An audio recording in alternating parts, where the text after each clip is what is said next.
That's good. So is there anything? Are we recording already? I put it on already. Oh, okay, yes, but is there anything you don't want to talk about? Is there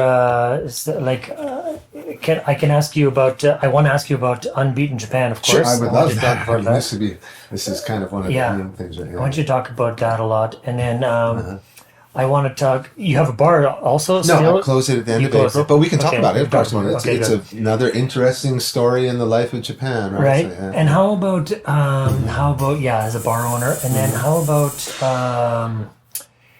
you've had a kid recently, and you've had it late in life, and what that experience is. Is you okay talking about that? That's right. Yeah, and I also have a 29-year-old stepdaughter who just got married 2 weeks ago. Oh wow! Finally, to her. Wow, cool. Yeah, she meant to get married earlier, and that Japanese drama stuff in her life, where her granddad died and things happened, and finally she got married, and I raised her for 17 years, from 3 years old to 20, to the seijin. Yeah. And in Japan. Yeah. So my ex-wife is Japanese. Her ex-husband was Spanish. So convenient for me, the stepdaughter is Mediterranean, and my mom is Lebanese. I see. She's got curly hair too, and everywhere we go, they'd be like, "Oh, Papa's so good, man. You look just like your dad." And we just look at each other and smile. It's fine. It's fine. Yeah. And so that was a very interesting experience. Me and my stepdaughter get along great. I hadn't spoken to my ex-wife since the day she left, right? But the final thing she said to me was, it's a long story. The final thing she said to me was, she was 44, I was 50, exactly 50 at that time. So it was the last day of November 2015. So we're coming up on our 10-year, 9-year. And last thing she said to me, 44 years old, she was a mental mess. She still is mentally messed up. And she said, I need my independence. I'm going back to my parents' house. It makes and I didn't laugh, and I said, Tomoko, I think that's the best thing for you to do. I said, yeah. And she did, and so she went out, and I haven't seen her since, right? Wow. And she was I married a mental basket case. Her parents apologized to me twice. Oh, really? Yeah. I mean, they came over kneeling down on the tatami one time, and I will never forget. I have to admit, do you know Chutahampa? Chutahampa is the half-assed, right? Yeah. So before, when I was head over heels in love with her at first, when I first met her, so I must have been about 35 or something, so she would have been 20. She's 4 years, 6 years older, right? And she had just come back from Spain with this little cutie girl, and said her husband was a no good guy, and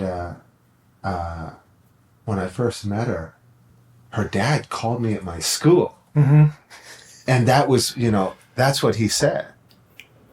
Kono ko ga chutahampa yo.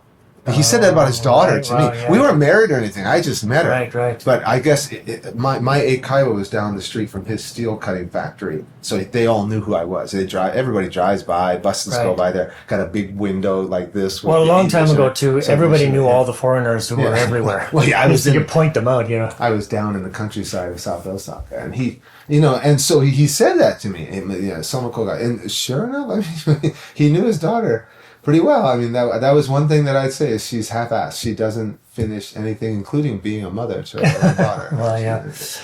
And we're already into it. Okay, so, sorry, man. Yeah, no, it's okay. This is all good stuff. I've been here 34 years, and there's a lot of things that have gone on, right? So. Okay, well, I'm here with. pour your beer. Oh no. Yeah, I'm here with. Part of the video? I'm here with. What are you drinking? With premium malts. That we chose from the convenience store that you can see right now if I put the video up. Got the idea in the company to make a beer for women, literally. With the nice silver can, super dry, easy to drink for women. And I don't know if you know, but a few years later, they can just do over. They took over here, and women did start drinking. That's not easy. You do snacks? You have favorite snacks? Oh wow! Let me see. Are we in a 7-Eleven? Yeah. Okay, then your go-to snacks. Yeah, we might as well do this. I'll get my weakest spot. I know they're not even food. Yeah, definitely not. I love cheese, and this is my one weak point, right? Yeah. Especially if I'm just gonna when I go camping and stuff, me and my wife will junk out and stuff. But during the week, Yeah. It's all- Normally I don't either, but It's all keto. just only for the video. My go-to is this scone, and unfortunately it's not written in English for foreigners. But this, if you remember this scone, that's one of my go-to. Oh yeah, I guess they got. Oh, cheese snacks. And this is a 7-Eleven brand, which your fans should know. 7-Eleven kicks butt in Japan. Yeah, it's amazing. You do know it's an American company, and it was bought out by Japan. Oh, really? Yeah, it was bought out by Ito-san, Ito Yokoro. But I had 7-Eleven when I was 7 years old in the Oh, wow. East Coast in DC, right? Yeah. Yeah. So then they, back in the bubble of time when they got so rich. This is my other go-to. Yeah, those are crispy. Yeah. Yeah, they're super crispy corn snacks. Yeah. Okay, now the important thing, the beer. Well, yeah. Of course, the premium malts. We both just agreed that by itself, premium malts or Ebis is great. With food, maybe Yes. I go to Kirin, and we both stay away from Asahi. No, stop the Asahi. With some frosted mugs. Yes, they were, and I'm very. If you like beer, your guests like beer. Put a mug in the freezer. Yes. It just adds so much My- more. my It shows bar- you care. My bar had a glass freezer because I had a rule I have a rule in my camps, which we'll talk about too. Nobody drinks warm beer on my camps. Yeah. So having a bar helps because you have an ice machine, which means Yeah. you got plenty of ice in there to keep things cold, right? Yeah. Right, so this is Lawrence, and we're going to get into a lot of things. He's been here for way longer than I have, and so he's got a lot of experience to share with us. I even have a list of questions, which I almost never do. Oh. But I remember the first time I met you, I was playing a gig at Suma Beach. There's a beach in Japan, and you were sitting with some friends having a drink, and I was talking about something or other. I think because it was a nice day, I was saying something about, well, you could probably dry your clothes or dry your towel in like 1 minute because it's so hot today. But I didn't know how to say dry your clothes, like hang your clothes out to dry. And I went off mic. I said, you guys know how to say like hang up your clothes? And you went hosu. And I was like, oh, great. And you said it just like this. And I was like, yeah. So I was like, well, here's a foreigner who's not so effing lame that he hasn't learned Japanese, because we all know those people, right? They live in Japan. They I've don't. got friends that have been here as long or longer than me, and they can't even talk to the waiter in the izakaya. No, I know. And as much as we love them, Believe it or not. that part is super lame. If you're watching this and you're one of my friends that I love, please know that I think that part of you is lame. And as a tourist too, it's not that hard to learn how to order something in a restaurant, to count, to ask for a direction. You know, just learn a few things. Jesus, going to another country and expecting everyone to like bend to your. It amazes me how they exist for so long. Like I've been here 34 years, and these are people I've known since I got here. Now, for example, one couple is Sweden and Canadian, and one couple was New Zealand and Australia, but they divorced. And the Kiwi married a Japanese woman. A lot of them, they marry people who speak perfect English, so that makes it hard. Right. So some of my friends work in higher level universities than I do, and apparently they're not allowed to speak Japanese in the school at all, not even in the hallways to the kids. And then they've got a wife at home who speaks perfect English and stuff. So I give some people some slack. You know, they don't get much impetus to learn Japanese, and so they hang out with all the white guys at the British pubs and Irish pubs and stuff. And so, I mean, what can you say? They're expat. They're living an expat life, right? I mean, yes, but there's some sort of simulation with the population. It's sort of required, you know. I always think about how lame it would be to go back home after like a year even, or let alone 3 or 10, and somebody says to you, "Hey, Brent, say something in Japanese," and you go, "Oh, Sentaku hosu." yeah." That's all I learned. Hang From some long-haired guy at a beach bar in Kobe. Yeah. No, anyway, cheers, man. Cheers. Yeah, I'll try not to drink so fast, but. You drink as fast as you want. You're my guest. Well, it's beer time now, actually. So It is a Thursday night here, just so you all know. It's probably about 8 o'clock by now. But it's not abnormal. No, not at all. Kobe's Drink. booming. I was surprised when I came to the station. There's just people everywhere, foreigners everywhere. Osaka downtown, I was there today, people everywhere. Crazy. Even, you feel like it's a Saturday every day now, and it's not. I always wonder where all these people, like, I walk outside in the daytime and there's people everywhere. I was like, do you people work? Okay, I have to say one thing. We've been walking from the station to go get beer. And in this whole time with keto and of course carnivore and the type of beer that we like and the reason why we like it, everything, I'm finding we've got way more in common than we would ever know by doing this, because that's one of my lines. We go somewhere and one of my lines is, "Don't you people work?" Right? And all my friends crack up. My wife always crack up because of course. Obviously, we're out walking.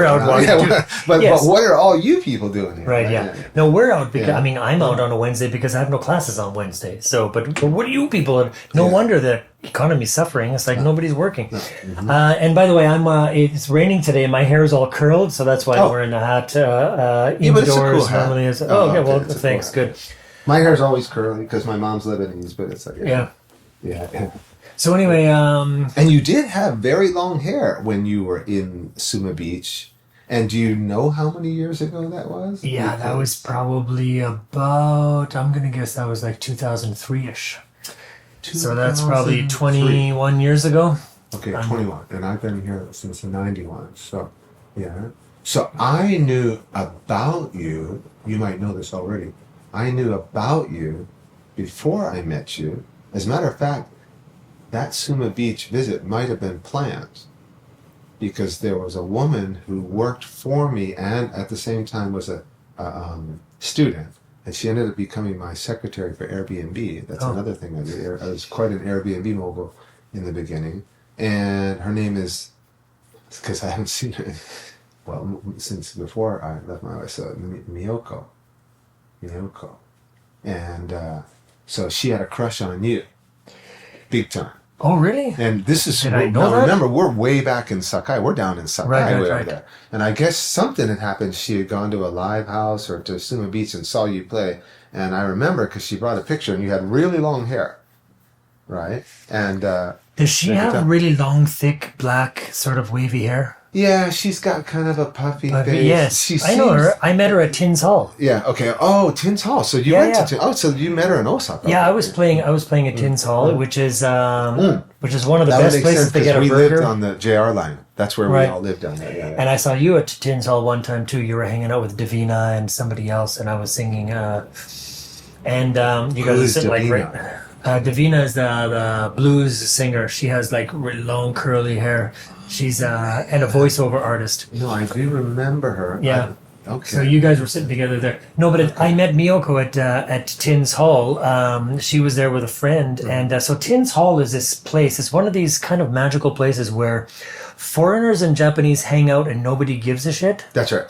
That's what I love. And I happened to live right on that train line when I first got here, and it's right up our JR line, and you get out and you walk down there, and Japanese don't come talk to you because you're a foreigner. Right. They don't come talk to you to learn English. And almost all the foreigners I met there, they were all just speaking Japanese or English, depending on who they were speaking to at the time. And it was just like really cool atmosphere. Plus, at that time, I don't know now, there's a couple more places, but at that time, it was the best burger in Kansai. That's true. They were famous. Yeah, they were great burgers. Yeah. And because the owner was a surfer. Right. Yeah. And he had time in Hawaii and all over the world surfing. Okinawa and stuff. So. Yeah.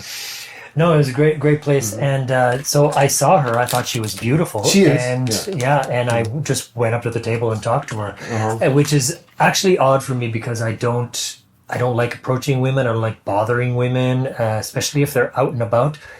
But there's also the other thing is like, okay, well, if I don't talk to her, nothing's gonna happen, and so there has to be some kind of like.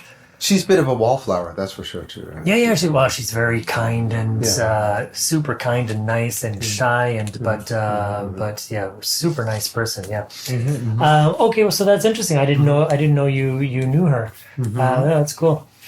I'm just saying it might have been because I don't usually go to Suma, so it might have been she wasn't with me that time. Probably she wanted me to go there. I don't know if she was or not. I don't remember. I probably have pictures of that day, so I'm gonna. Oh my gosh! I would like, because I haven't been to Sumo Beach probably since then, so I don't really remember it, right? But And you know, I don't know, like before I actually met you in person, we were friends on Facebook for a while. That's right. Yeah. I like Facebook for that, man. You're able to, see different cultures, different people, different circles of friends, which is what I like, right? Yeah. And we just had mutual friends, and I thought you were pretty cool because you're very unique. It was just obvious that you're unique person that you is that a good meaning or a bad meaning? Yes, no, it's good. Unique is always good in my and there is unique and bad, but anyway. But I found that a lot in Japan because a lot of the people who would give up their life and move to Japan, they're kind of different sort of people. That's true. But anyway, I thought there was something unique about you, and we had some friends in common. I don't know why I befriended you on Facebook, but I just did. And then we didn't actually meet in person. That's right. I think. I talk. So we didn't talk until we met each other in Ishigaki. That's right. In the airport. In the airport. And we were staying at the same hotel. Well, were we in the exact same hotel? Exact same hotel. Same hotel. Mm-hmm. And you said, "Hey, we're having drinks in my room," and I think I was just like half falling asleep, and I said, "Sorry, man, it's like we're crashing here." So, that was the first time I actually had a conversation with you. That's right. Recently, what I've been doing is I've been taking these people who have been on Facebook, who I've sort of admired from afar, wondered about from afar, and I've been hitting them up and saying, "How about we have coffee?" Right.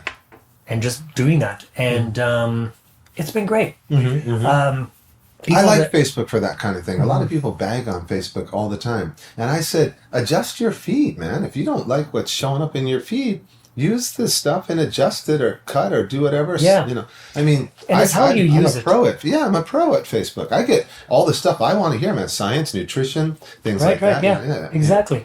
News and friends. I get to see all the nice shit that my friends are doing. That's right, yeah. And if you start thinking about it like, oh, my life sucks compared to everybody else. No, their life sucks too, except for the one thing that they put on Facebook that week, right? And so if you understand that, and then you and you have the ability to be happy for other people's happiness, right? If you can develop that, right. Which luckily I kind of always had. I was. Yeah, I enjoy watching other people's good moments too. Yeah, You can do it vicariously, right? So I mean, I don't have schadenfreude and wait for someone to fail. I like to pump people up. I actually use Facebook to pump people up. I tell girls, wow, when she wants to show something, you look really good. I mean, you look good. My wife doesn't mind. My wife compliments guys and stuff. I compliment guys sometimes, right? I compliment my friends who are artists, painters and stuff. Right. And not falsely either, right? No. If I don't like the song someone put on, I might say, oh, well, that's a little bit different than your old stuff. But if it's nice, I tell them, man, that's nice. And Facebook allows you to do that, right? Yeah, it's all how you use it. If you start clicking like on this or that political stuff, well, guess what's going to be in your food? It's going to be all political stuff. So, just stick to staying in touch with friends. And that's it's really good use of it. And then, like I said, there's people like this guy, Jeff, and now his last name is escaping me, but we were in musical circles all the time, and we passed each other, and we were on Facebook and never actually had a conversation. So I just hit him with, dude, I don't know you. I want to know you. Let's have a coffee. I'm in Osaka these days of the week. He said, how about Wednesday? We met. Had coffee at Starbucks, talked for an hour and a half, an amazing conversation. Without the camera, right? Without the camera, just, and then that's part of the reason why I wanted to do this, because how often do you actually sit with somebody for an hour, just have like a conversation? Even with my friends, it was really interesting with my friends. Some of my friends, like my buddy Mark, who was on episode 3, I forget. He's 4. He is. We talk nonstop. It's just nonstop talking, and even when we say bye, when it's like last train time, it's like still so much more to talk about. I haven't told you about this and this and this yet, so it's like just nonstop. But other friends, it's rare for me to just sit down with them, no cell phone, no other interruptions, and just talk straight for like an hour and a half and ask them questions about their experience in Japan. Even my wife, it's rare. Right. Have you ever asked your wife, like, how do you feel about Japan? And do you feel into discrimination? Well, and what is the best restaurant, Now I do, but not without the phones. That's the problem. I'm going to try that now that you mentioned it. Without the phones for an hour. Just talk, right? But because she's Chinese and she's a foreigner and she came when she was 18, I often ask her how. As a matter of fact, we did have We did. For the first time, we had a really conversation about that because she came and she graduated in March 2011 in Sendai. Oh. And March 11th was the earthquake. And she's Chinese and had a Chinese Uyghur husband, Islamic Uyghur who are being tortured in the West. A husband at that time, Chinese Uyghur husband. And that changed the course of their life. Very bittersweet for me because if it wasn't for that earthquake, not only would she not have become single again, I don't want to say leave her husband because it was a dramatic thing that made them split, not a love affair or anything like that. It was, he wanted to go back to China and his parents wanted to, and she wanted to tough it out here. So she came to Osaka. And then my Chinese friend / customer, this is not a bad meaning, but I do, which we will probably talk about, I do businesses. And a lot of people start out as my customer and then they become my friends. Yeah. My bar customers become my camping customers for sure become my friends. And there was this Chinese girl who had worked, their companies worked together, and she said, hey, this girl was in the earthquake, she's alone, she's smoking every day, drinking a bottle of wine at night, she's got no friends, came from Sendai, and I'm going to ask her to come camping. And we're like, yeah. Now she's my wife, and we have a baby, so I jumped a little bit there. Yeah, so I mean, those kind of experiences are not only Japanese people, we're experiencing. I was here for the 1995 Kobe earthquake. Yeah, not me. Luckily, it was pretty horrible. I mean, I came after everything was rebuilt, and then I saw pictures of what Sanami and Kobe looked like before the earthquake. What a dump! I thought this place is so old. We called the Showa, like the kind of 50s. Everything was built in like the 50s, 60s, right after the war. And things were like falling apart. But because of the earthquake, after like some buildings actually did like fall down. Then they built things and they remodeled things, and then that's the Kobe I saw. So when I got here, I was like, wow, this place is like really modern. Well, because I worked at that time, I was a DJ in a radio. They had USEN. Do you have USEN in other countries? USEN is the cable radio. Right. Yeah. So before the internet, this is 1991 and 94. So they had this piped-in music that you pay for, that restaurants and places pay for. And part of the fee was a copyright. That's right, copyright. And so I was an in-store DJ. They want to have a foreigner, of course, with a booth, with a microphone, and CD players. And I would play whatever the store wanted me to push that day, but people could come up and request. You've got to know, let's tell them something else about Japan here. You could go get a CD in these days. Not only did they have CD rental shops, which we can talk about if you want to, you could rent CDs, but they could go get a CD. And that means you could copy them. Yes, you could copy them. I couldn't believe it when I came here. So they would get a CD and they could bring it to the booth and I could open it and play track 3 for them if that's what they wanted to hear in the store. And then they'd buy it. And of course, in that case, I'm helping to sell the CDs, luckily, right?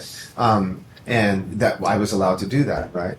And so I worked Saturdays, Sundays, and Mondays, but I was switching with a partner. I had a partner, so we also went to Kyoto. It's a long story, but so I would come in Saturday, he'd go to Kyoto, then I'd go to Kyoto Sunday, he'd go. So I was on the Monday that time, and the earthquake happened the next morning, Tuesday morning, July 17th, January 17th at 5:45 in the morning, Tuesday when I woke up. So I had just come back from Kobe, went to bed, woke up, and Osaka was shaking. I live in Osaka. And of course, I came back the next day on the ferry, no train. That's a long story. Everything was destroyed. If you check it out on Wikipedia, you'll see it was destroyed. It was such a huge earthquake that, like, if you know anything about Japan, everyone from Osaka to Himeji felt this thing. It was like crazy. Yeah, and it had the typical. What you reminded me of as an earthquake. It had this is not kidding. It had the typical highway bridge that was broken and a bus driver, luckily 5:45 in the morning, he was just leaving, he hadn't picked anyone up, and skidded and stopped with the wheels over the edge of the highway. And the other thing you reminded me of is it did have not just collapsed buildings, but it literally had the building that was broken in half and leaning over the main road down there by Sanomiya Station. And there was one up by the mountains that literally the building had split in half. It was called a basketball earthquake. I should explain that. So everything jumped up and down, not like this. It was up and down. So the building had literally split in half, broken off, fallen over perfectly and cleanly into the street, And that person's apartment, you could see everything in it. The desk, the toilet, the bathtub, everything where it had broken. Yeah, the other thing it was incredible. It was a amazing. lot of third or fourth floors got smushed. So the building looked almost intact. You could see like a little line, but it looked like a perfect building, but the third floor was gone. Yeah, it's insane. Yeah. So anyway, we keep. Sorry. Anyway, yeah. No, it's okay. Like maybe I should get one it's more. It's funny, you know. Yeah, go ahead. Sorry, go ahead. So one of the things that like I like to have I like these conversations just to be natural, and this is what we would. This is exactly how we would have a conversation otherwise. But people tend to only watch the first like 5 or 7 minutes. So if you're watching it all, if you're still watching right now, subscribe, please. Here's my little logo at the bottom. I'll put it up right now. Yeah, please subscribe. I don't post that often, so I'm not going to be everywhere in your feed, and it really helps me. I'm trying to grow this channel.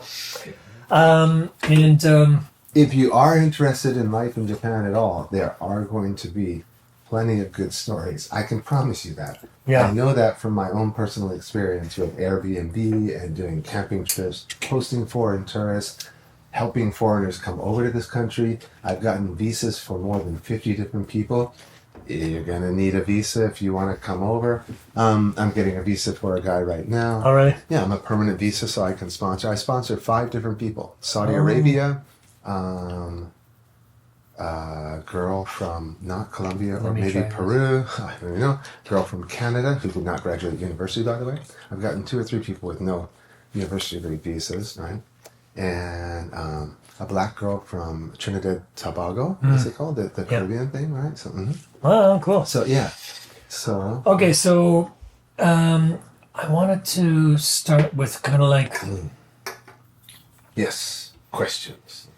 I want to get to I want to get to your all your jobs, but daily life in Osaka. What's your life like? Basically, what do you do every day? Right now? Yeah. Okay. Even just like the day in day out, because a lot of people talk about okonomiyaki and going to this ramen shop, but like, what's it like just living here? And then also within the question, how is living in Osaka different than living in Tokyo?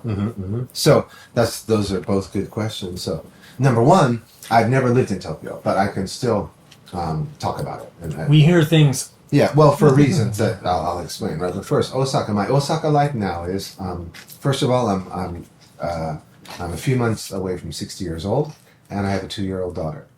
I have a Chinese wife who's 20 years younger than me, and she's been here since she was 18. Just speak up a little bit.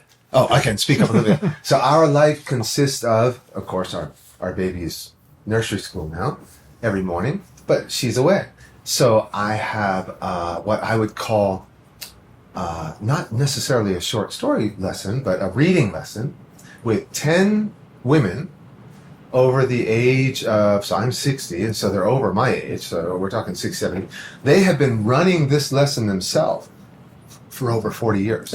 Wow. I've been hosting it for over 20 years. Wow. Every Monday, and we read American short stories, mysteries, whatever you have. There's a series called American Short Stories and things. We are now reading Ishiguro, The Remains of the Day, the famous movie by the Japanese writer who was raised in England, though. Yep. We have read Dawkins, Richard Dawkins. We switch from nonfiction to fiction. That's why I don't want to call it a short story lesson. We have read Guns, Germs, and Steel by I don't know it. Well, it's all about, more of like a anthropological story of the history of the earth, right? And so that's Monday. I have a once a month philosophy lesson with students that I have known for over 20 years. Again, these are people who are continuing every week, right? And I have some what we call eikaiwa, which you should learn, which is English conversation lessons. Friday night, Saturday morning, could be from barely speaking on up to very, very proficient speakers with full vocabulary, which we can also sometimes turn that into a philosophy or a political lesson. But so I have what I call eikaiwa lessons and English lessons. And then the rest of my time is spent right now at the gym, because my plan is to live 30 more years to 90 for my daughter. I want to see my daughter marry a black lesbian woman when she's when she's 30. I want to live to that day. No men coming in my house. But besides I that, was going to say, why the bias? And now I got it. yeah. So which which he knows about. I am a licensed travel agent, by the way. Shame. We used to We'll get into that later. Yeah, we used to call it. But my days are spent doing desk work for that. You know, I'm getting requests from foreign travel agents. I'm getting requests from domestic travel agents. For help. I get requests from customers, which I appreciate. Not all of whom book, of course. You got to go through. So I'm right now. People are booking for next April. Okay, Wow, some people are booking for next July, right? A year ahead of time, right? Hotels, we don't really do people do airplanes by themselves, but where to go? I'm a countryside travel agent, so most of these people want to go to the countryside, right? Not the cities. So it's a lot of desk work like that, and I help people. I'm in the process of getting a visa for one or two other people. Cool. And what about social life? Like how often you go out with friends or whatever? Yeah. So this is another thing about friends. It's an interesting topic. I've been here for a long time. I will say, because depending on the person you're talking to, I am a mentor. I am a senpai for people younger than me. So my friends tend to be very customer-like. I'm not the kind of guy who goes out to a bar and sits down and drinks. I never have been. I don't. I'm a producer, and I'm a DJ, and I'm a bar owner. I'm not a heavy drinker, even though you may think we are tonight. But so my social life is with my camping friends, camping customers.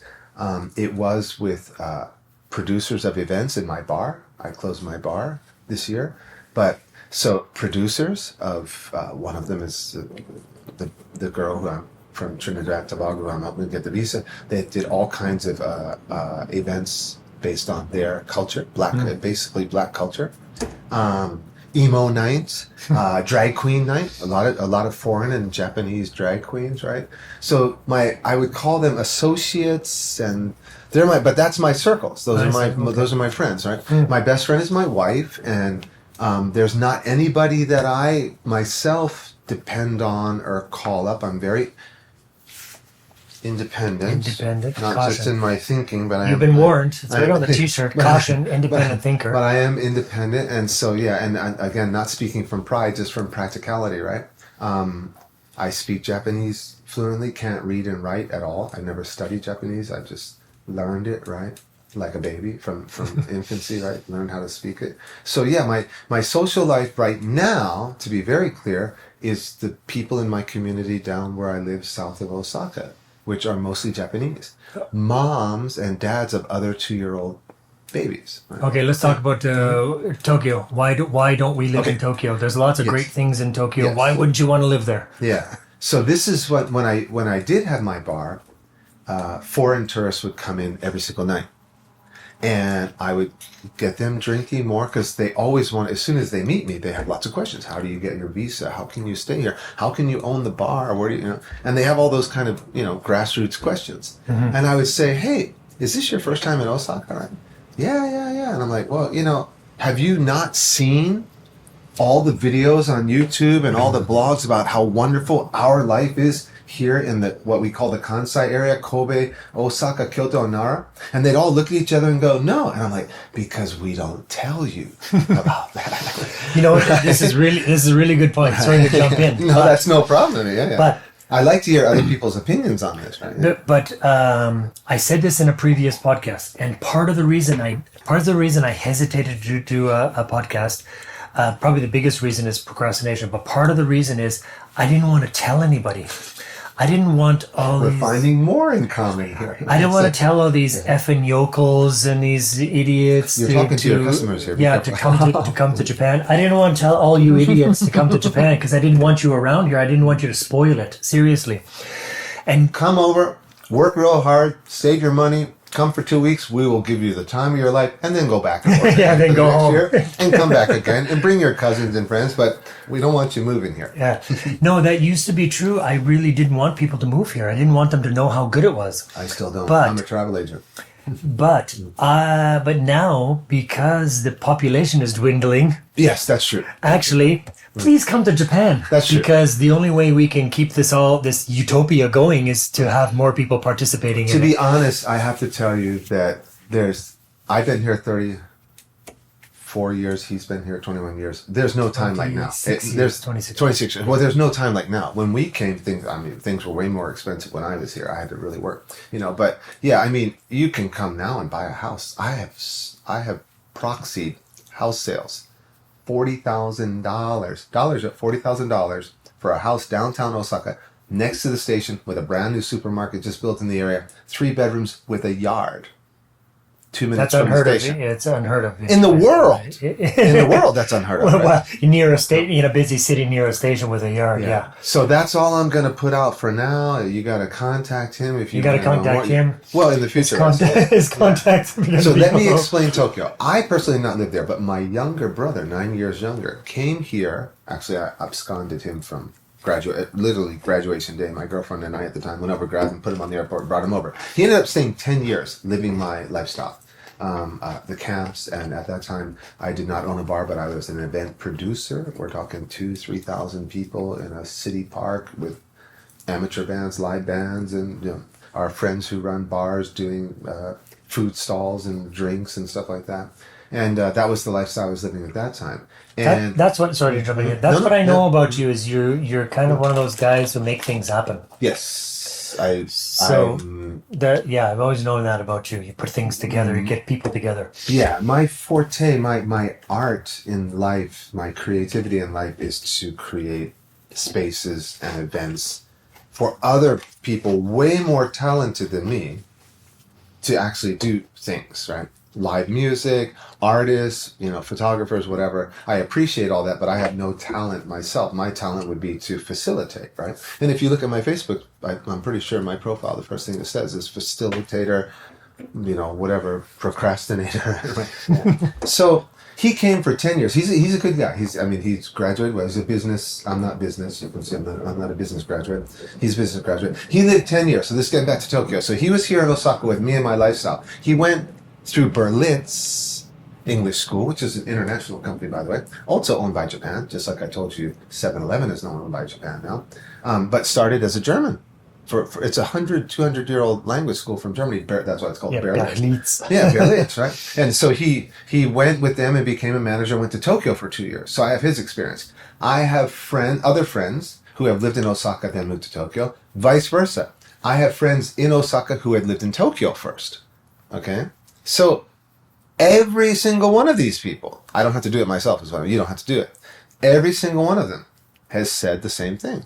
I know Tokyo what it is. It's I already know what you're going to it's say. alienation. It's alienation nation. It's like it's the loneliest population of like 11 million, at least 11. I don't know, 15 million people, man. And Osaka. That's just downtown. Yeah. Tokyo in area is actually 30 million. It's more than the population of the Canada. metropolitan area, right? Yeah. So Osaka is down home. We, like you were saying when we were walking over here, everybody knows Dotonbori Bridge and Namba. You can go there and you will find people. Right. Tokyo is like LA, Phoenix. I don't know New York very well. It's those West Coast style places. You don't know where to go. Yeah. Right? And when I lived in LA, and I did for 3 years, you'd be in Santa Monica and people would be like, no, the party's in Hollywood. That's an hour drive, right? Drive, right? Yeah, so what I said on the way over here is like... Yeah. And this is for people who are thinking like, well, if I pick up my whole family, move to Japan, like, how are we going to make friends? You make friends. And then what happens is, like, what I said to him is, I can stand stand outside Sanomiya Station, and I said 30 minutes won't go by, probably even less. 30 minutes won't go by without a friend of mine passing and say, hey, Brent, hey, how's it going? And, of course, I've been here a long time. And I've built up friends, and I've built up a lot of acquaintances. I have very few good friends, but I have so many acquaintances just from being out in bars and stuff. But another thing, real fast, is that from every country in the world. Right? Yeah. international, Right. You know, Yeah, exactly. yeah. Every continent, yeah. Yeah. And there's lots of Africans, South Americans here, lots of other Southeast Asians, for example, Australians. Middle Easterners. Yeah, there's- Middle Eastern, yeah. I mean, you know, obviously Asians, right? So, Yeah. yeah. So yeah, and the other thing is like if I just went to, even though I live in Kobe, I'm not an Osaka guy, but if I went and stood on Dotonbori Bridge or Namba Bridge, whatever they call it, probably again 30 minutes, somebody's gonna pass by that I know, and because there's all these focal points. That's right. It's not that Osaka is a small place. That's right. It's that Osaka is huge, but the places you go to party, or the places you go to meet up, are very small, and everybody goes there. And every Japanese person, every foreigner knows it. It's big city, small town. Big city, but small town feeling. And Tokyo's not that No. big city feeling. Nobody knows where it's. Like I said, it's like LA. Do you go to Santa Monica? Do you go to Westwood? Do you go to Hollywood? Where do you go? Do you go to Northridge? Or it's same in what is it? Shibuya, Shinjuku, Harajuku, Roppongi, Asakusa. You know, I mean, you know, and we're talking on a train because they can't drive there, or even you can't even ride your bike there. Here we can. I don't know if you do, but in Osaka, 90% of my friends ride their bicycle. You can ride your bike. You don't even need the subways. There's even bike paths. It's in Osaka. flat. Now they got bike paths, right? And The proper ones, yeah. and they're super scenic. They go by rivers. That's right. You Yes. know, it's everything. You can ride all the way to Nara if you want to, right? Yeah. Uh-huh. And so a friend of mine who used to do business in Osaka and Tokyo, and who liked to go out and drink. He was a very social guy. I asked him what the difference between Osaka and Tokyo is, because I'd heard a lot of things like Tokyo people are unfriendly and Osaka people are friendly. And I said, what is the main difference? And he said, when I can go to any bar, I can just go, oh, this place looks okay, I'm going to go for a drink. Within 10, 15 minutes, I'm friends with everybody That's in the right, bar. in the bar. Everybody's talking, we're all talking, we're, you know, and he could speak Japanese, of course. So he's in the bar speaking Japanese, everybody's friendly, making jokes and everything, drinking together, buying each other drinks. He said, I'll spend an hour in a bar in Tokyo and nobody talks. I can talk to a person and they just one word answers Yes. and stuff, and nobody joins in, and nobody thinks it's interesting that this foreigner is speaking Japanese to them, and nobody wants to join in, and everybody's in their own bubble. And Do you know why that is? Well, I've heard. Okay. Let me tell you hear what I heard, you and then Yeah. I've heard that a lot of the people from Osaka are born in Osaka, and the people from Tokyo, they come from abroad, and they're kind of all these loners from different parts outside of Tokyo, or outside or from different parts of Japan, who go there for work, and they're all loners. And then they just get in the shell that's hard to break out of. That's right. And Japanese have this shell that's hard to break out of naturally, but That's for right. Osaka That's people, the thing. it's Naturally, they're going to be that way. And then when they're in Tokyo, and you or me go into the bar and try and chat them up, they actually feel, and I've heard this from my Japanese friends, they have no right to speak up because they have just come there. I mean, just means maybe 5-10 years earlier for a job. Right. But for them, I'm like, they're a perpetual visitor in Tokyo. Right. But Osaka is at least a solid 600-year history of the people. For example, sure. I have students whose parents and family have owned the land they live on for 600 years. Right, yeah. And they, if you don't know, they have a thing called a koseki, which is a family register kept at the temples, which is even older than that. And the Buddhist monks keep these registers of their family. And so they've got literally family trees of evidence of who has owned this. Now, how old is the United States of hypocrisy? Oh, sorry. United States of slavery. No, We'll edit that out later. America, KKK. Sorry. So what? So I'm amazed, right? I mean, obviously there's old civilizations like Egypt and China and stuff, but even the people in Osaka, now Tokyo, if you don't know, was a made-up town by Ieyasu or one of those shoguns who wanted to get away from the Kansai people who owned it. So he purposely made Edo. Right, yeah. To escape from that wasn't 600 years at that time, probably 400 years of history of landowners, merchants, people. And so Tokyo was a made-up town, like Disneyland. Yeah, kind of. But one good thing about it, like Kyoto, it was planned. And so in that way, they have like a sort of grid system that's kind of organized. Osaka is a mess, but it's kind of good. Like, But do you know why that is? See, it's a castle town. That's right. And spread out from the castle. So the way the Japanese made their castle towns... You talk to the people, I'm going to get a beer. Okay. Important. The way that Japan... Then there's tons of castles in Japan. More than in Germany, just for comparison. Japan is about the size of the state of California. Really? More than... You know this? Yeah. Oh, I grew up in Germany. Yeah. Wow. Yeah. Oh, so more than Germany. Yeah, so more. They have castles upon castles and castles, neighboring castles and stuff like that, right? Because of the mountainous country, the parcels were so small. So every lord would make a castle, right? So, what were you talking about? Okay. So the towns were castle towns, right. Most of the towns, including Osaka, which was one of the biggest.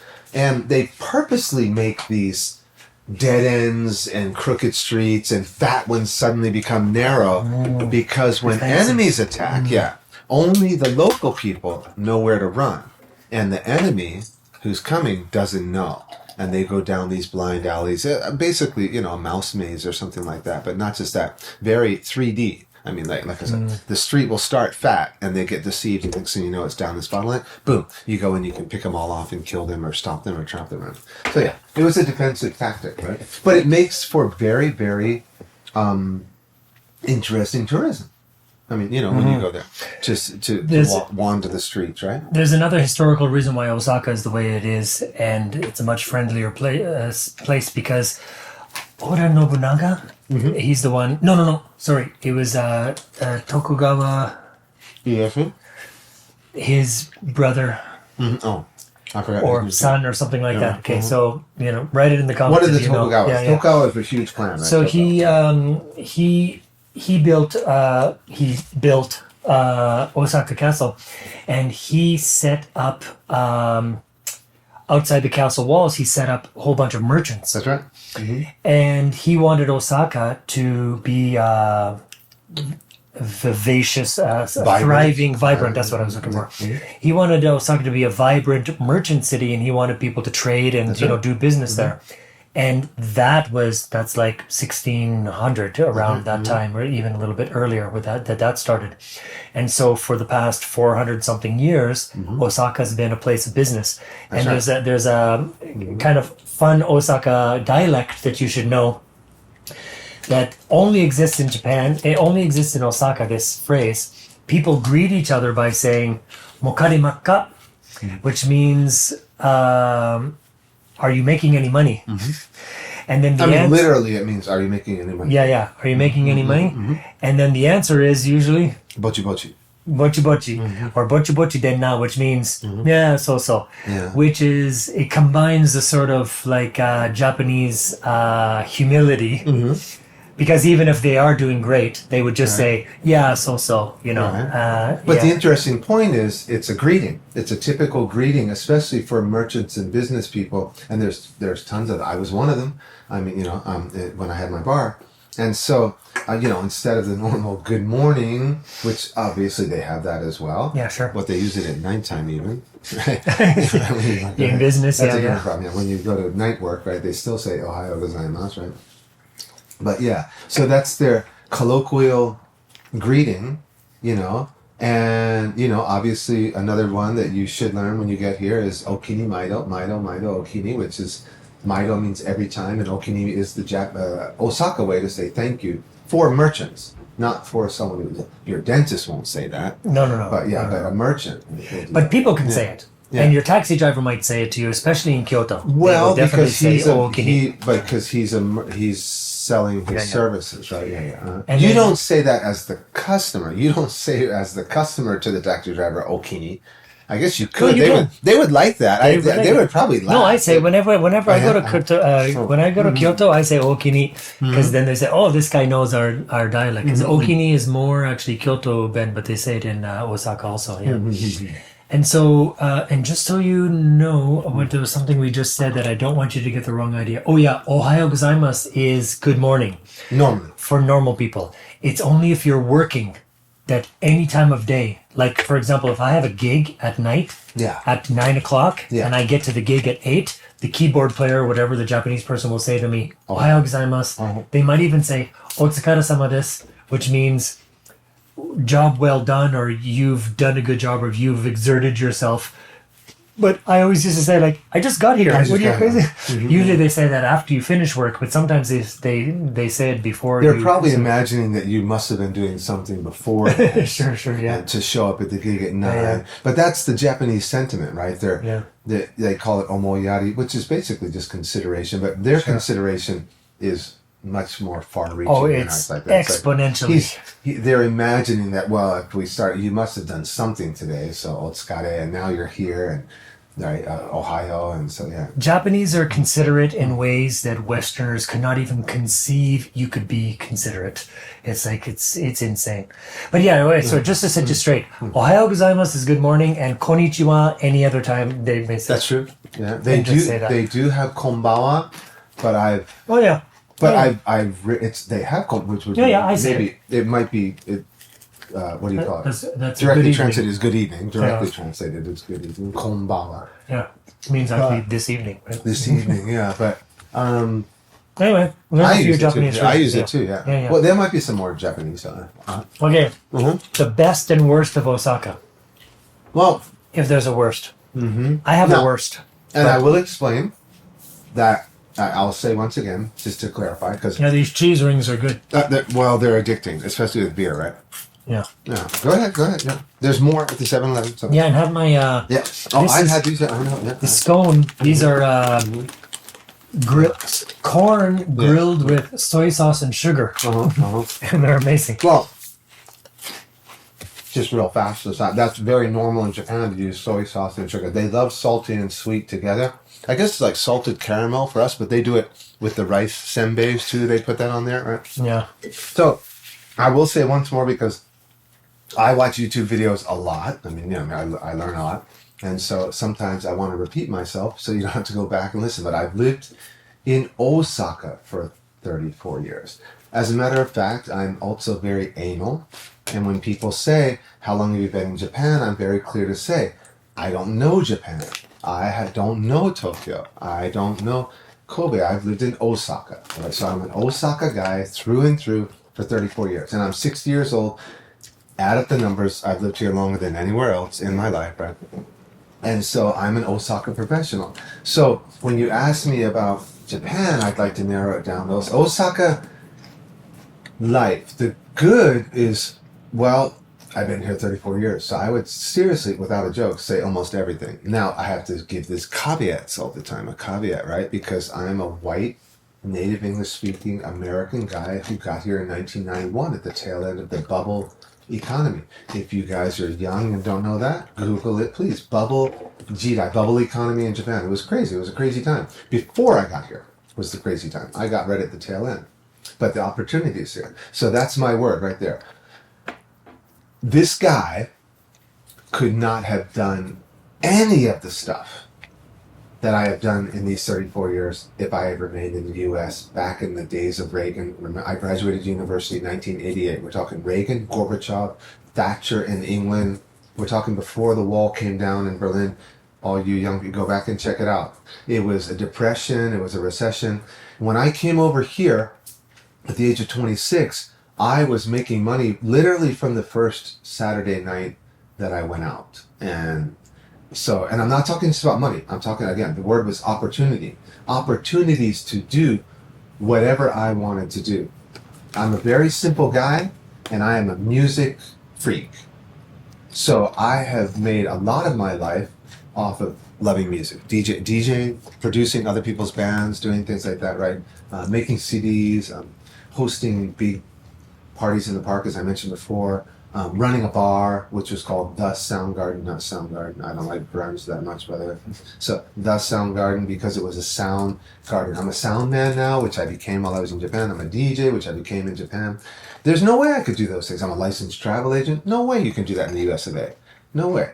all the insurance costs. Well, you could. It'd be extremely difficult. Not me. I'm saying people do it. I'm talking about. I'm not saying people don't do it. I'm saying not me. There's no way I would have been able to do these things. Right? Well, like my buddy Chris in a couple episodes ago, he said Japanese is very conducive to business. It's very easy to set up a business or whatever.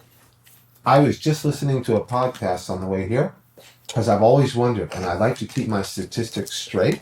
People always ask me, what's the percentage of Americans who graduate university? What's the percentage of Americans who actually own a passport? And what's the percentage of Americans who run small to medium businesses? Okay, I finally heard it. Can I guess? I've been saying for years. Yeah. The number of small to medium is called whatever the SMEs or SMBs, enterprise, SMEs, right. Small to medium enterprises in the U.S. The percentage now in the U.S. is? It's got to be small. It's got to be really small, right? The same as the number of people who have a passport.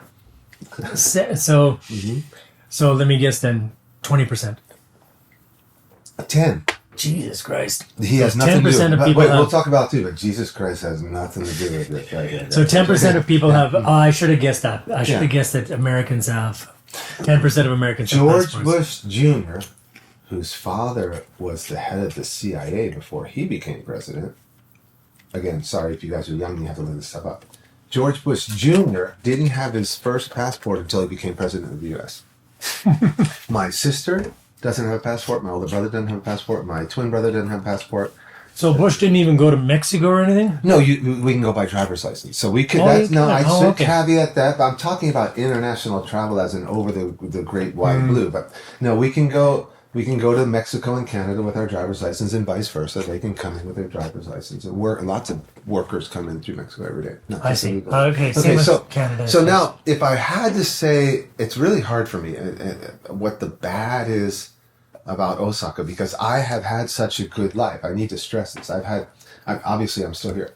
I have such a great life here. My friends of all persuasions, as we've mentioned, I mean, I'm talking Colombia, Israel, hard time right now, Chinese, Mexican, they all have a great life here. Now, obviously the people who don't have a great life here leave. That's expat culture. I'm sure Hong Kong might be the same way. Singapore too, right? But so we're with people who are having great lives.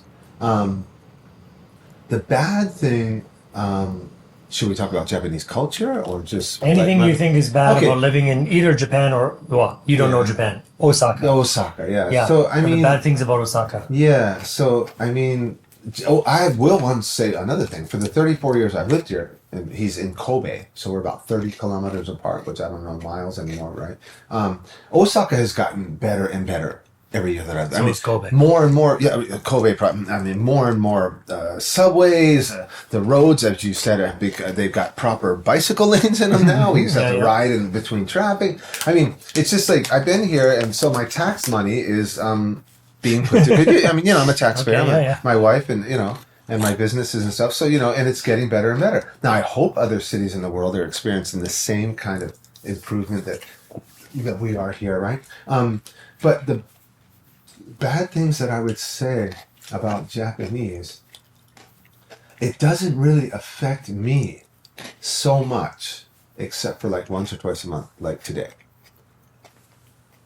They are, okay, this is obviously our perspective. My perspective. That's a caveat. Unbelievably, unnecessarily, overly and preoccupied with detail. Now I'm quite an anal guy myself.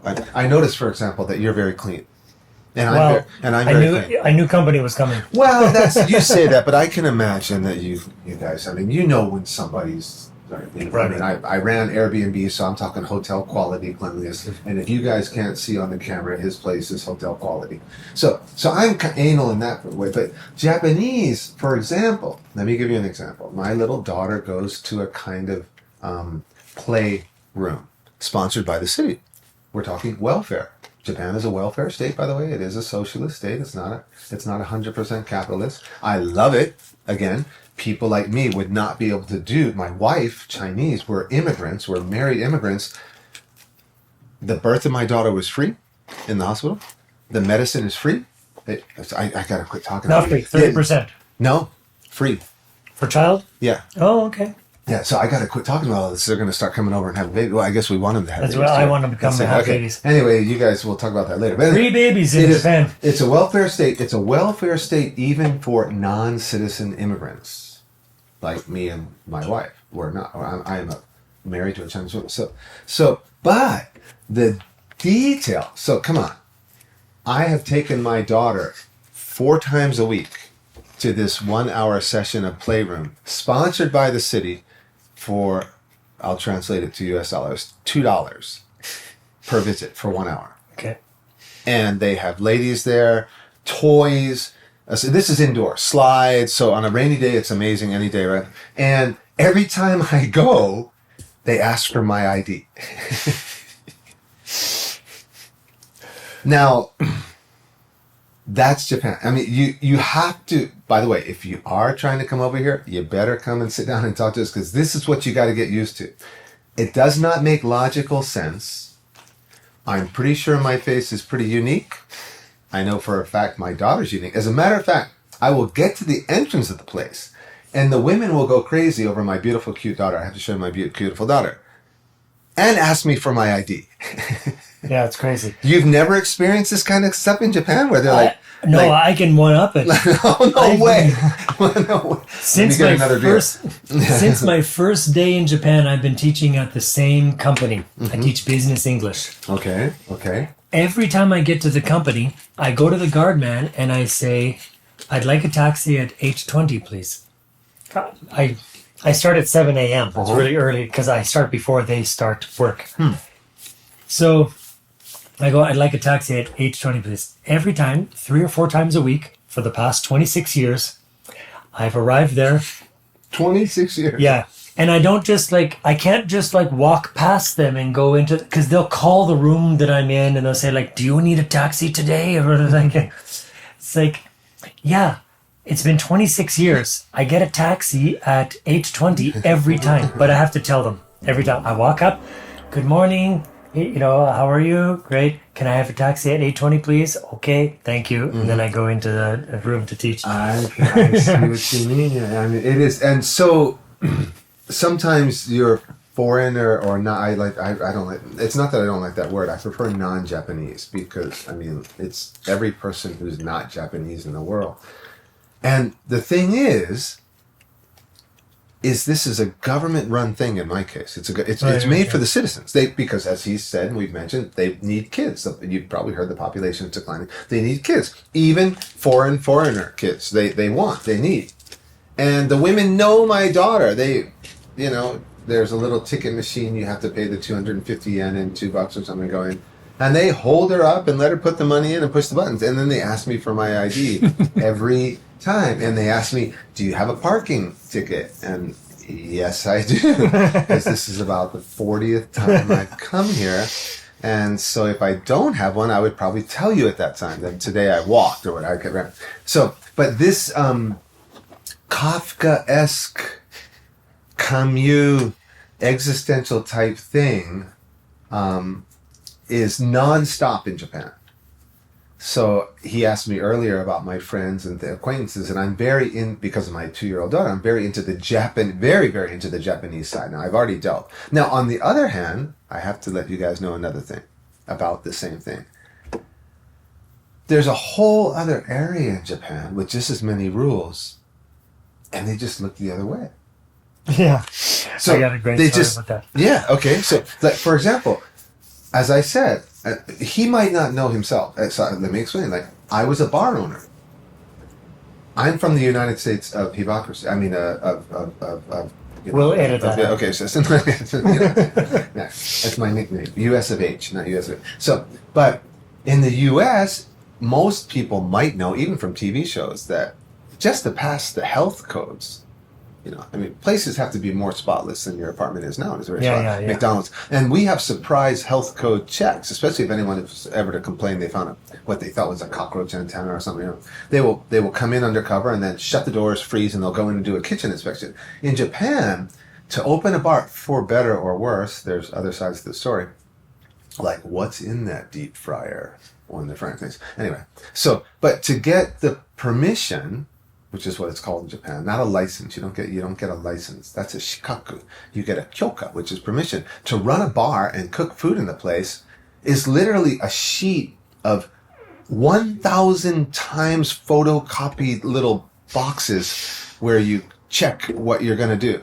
And the woman at the counter looks at it and goes, okay. And then you set the date for the inspector to come check your bar.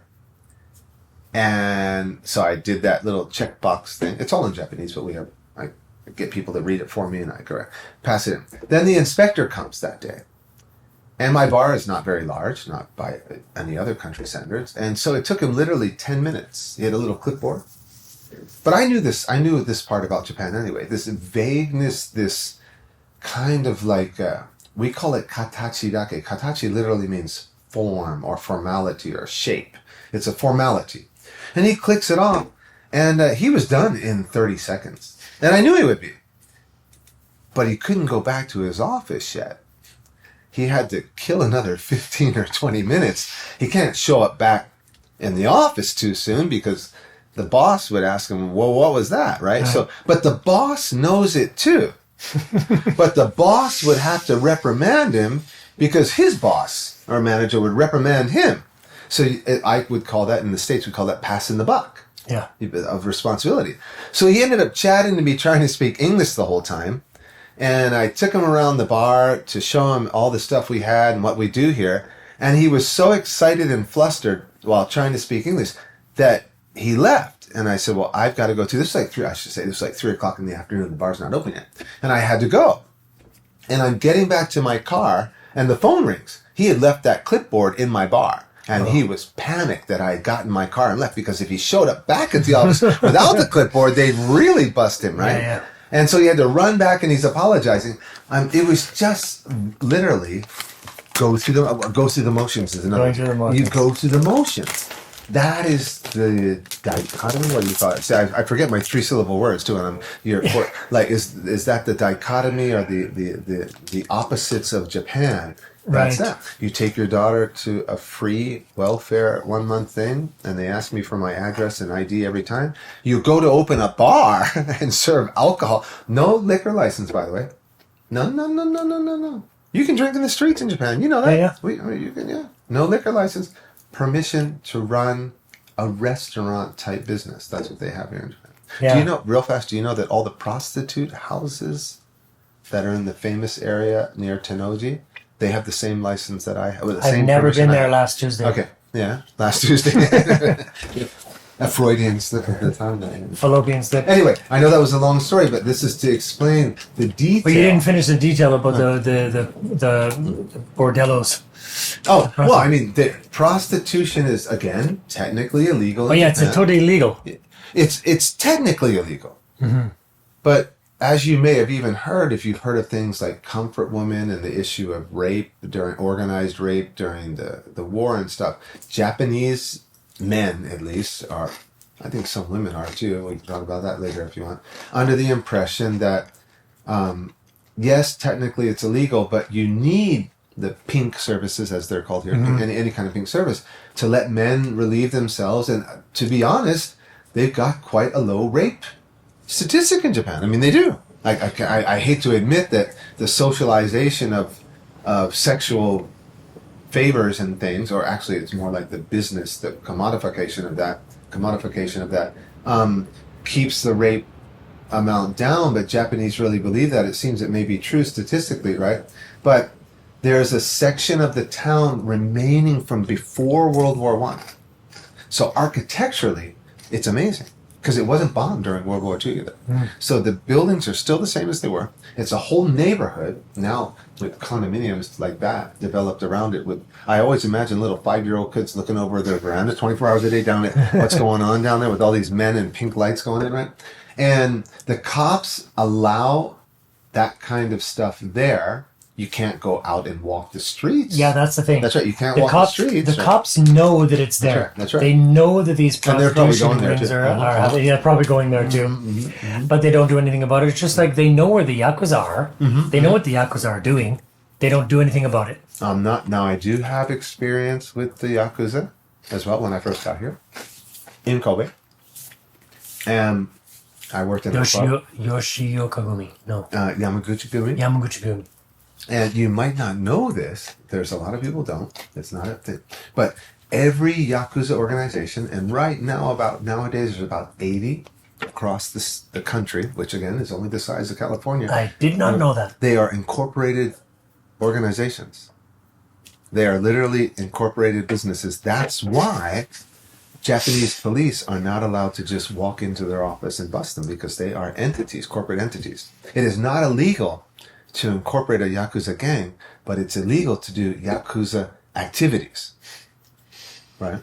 Right. It's kind of like no, I got the... What do we say? What do some Christians say? Hate the sin, not the sinner. Right. That's what it... See, so it's really kind of like that. If you do the bad things, that's Yakuza activities. But if you're just a Yakuza with the tattoos and you have a corporation, and they do legitimate businesses. You know? I mean, that's the whole money laundering type thing that they do, actually. Yeah. I have the the legitimate businesses are laundering money so that they're actually criminal enterprises. Well, But in a way, but it's Yamaguchi-gumi Inc. Yeah. Right. So I have a story that from when I first came to Japan. So although I lived near Kobe my whole time in Japan, the headquarters of the company that I taught for, the Eikaiwa, the English language school that I was teaching for, English conversation school that I was teaching for, was based in Fukui, which is on the northern side of Japan. So Japan looks like a banana, and we're on the south side here. It's on the north side of the banana near the Japan Sea. Side, right? Yeah. So I would go up there every summer, and maybe more often for a seminar. So I went up for the seminar, one of the first summer I was in Japan. So it was 1998, July something, or August. I go up to Fukui, and so we're at some, what do you call it? It's like a place where you can rent. It's really strange. It's a place where it's like a dormitory. They have dorm rooms where you can stay. It's like a retreat, like a business retreat place. They have a lot of those too. They have offices. They have like a kitchen. Yeah. They have rooms where you can sleep. That's right. Mm-hmm. So we rented out the whole place. Mm-hmm. And then we had our seminars in these classrooms, so whatever, these business rooms. And we slept. The people who weren't from Fukui, we slept in the dorm rooms. Anyway, we get there. Some guy comes in and explains all the rules on the first day. We're starting our seminar in the morning on the first day. So he comes in and he speaks Japanese. I couldn't understand. I've only been here like 4 months. I caught a few words here and there.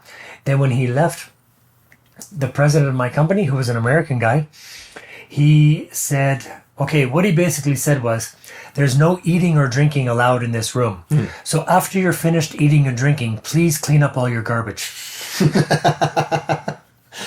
That's very definitely right. So it's like you're not allowed to eat and drink in here. So after you eat and drink, you have to please clean up so that we don't know that you ate and drink. You have to clean up so well that nobody will know that you ate and drank. Right. We know that you're going to eat and drink in here, but it's not allowed. So don't let us know that you did. That's part of the formality part, right? So, right. And I mentioned this earlier in I think a podcast before that there's some guys, maybe you've heard of these guys, these Japanese guys who they do their yearly vacation to Thailand, their Thailand vacation. So basically what they do is they'll go to Thailand for like 4 days and they'll fuck as many prostitutes as they possibly can. And I know a guy, he's actually a foreigner. He has a Japanese wife who allows him to do this. He says. No. In this case, she actually allows him. Oh, yeah? He gets a health check in Thailand and comes back with his like negative results, which is stupid because he's probably using condoms anyway, but you can't but you can't if you get AIDS you don't know for at least a month so they say. I don't know. I've never been tested. So anyway, he got permission from his wife to go once a year. But most Japanese women I've heard, it's like, if I don't know, Yeah, well, It's okay. yes. My husband is going to these pink, places, whatever, and I don't know about it, and that's fine. This is what I alluded to very quickly when I said that most Japanese men honestly believe that every kind, and believe me, if you're a Japanophile, you've probably seen some of what we in the West might consider wild and crazy. I can explain some if you want that I know intimately. Not that I've experienced. I mean, I know the girls who participate in this. That's why I'm saying. I briefly alluded that women too. I nodded my head and said women too believe these are not bad things. Let's be remember, I'm very anal about my vocabulary. I didn't say it's good. They just don't think it's bad. Well, you're also not saying your opinion here. You're saying their opinion. Their opinion. So and you can see on YouTube, just look up Japan women opinion cheating or whatever. Yeah. And you're gonna get some guy interviewing girls saying, if your boyfriend cheats, is it okay? And they always say, if I don't know about it, it's okay. And so that's the thing. As long as I don't know about it, it's okay. And whether they've been brainwashed or whether I don't know the roots of it, or they just honestly believe it themselves among the lady folk. Men have different urges than women. If he's bringing home the bacon, as we say in America, even though that bacon's from Canada, I think. Yeah. But I mean, this is not my opinion. Like he just said, these are words from the mouths of. And I know a lot of women in Japan of every age. I've known women who have worked for the pink industries, and they love it. And they tell me that to get their position in these places, and believe me, I keep telling you, there's every kind that you can ever possibly conceive of, even more than you can conceive of, right? Of these different kinds of services. That if they were to quit, there's 25 women waiting for each position in that place. I mean, it's a great way to make money. Their culture, I don't even want to use the word morality, their idea about it is different than if you are a viewer from a Judeo-Christian based continent or country. That does not mean that the women are sluts here. The sex trade in the United States is pretty, and other Western countries is pretty, like, how do you say? It's not suffering any. Well, for example, where I lived in Arizona, California, if the girls dance topless, you can't touch them. By the way, I mean, if someone's from California and it's different, or there's someplace that you can correct in a comment on his video, let me know. But while I lived there back in the 90s, women who dance topless, the men still should not touch them. Yet you can put the dollars in their G-string and stuff, right? There are bouncers everywhere. From what I've heard, I'm not kidding. I don't go to these places, but my friends were the girls who work there, so I trust what they say. And if it was an all-nude bar, I don't know if you know this, if it was an all-nude bar in LA back in the 90s when I was there, they weren't allowed to serve alcohol.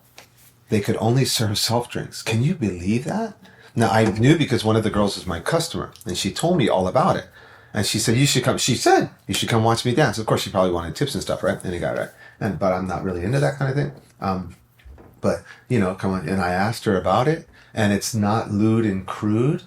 In Japan, I'm sure most Western observers would say that what they do here is lewd and crude in their dances and stuff like that. Again, speaking from the people that I know.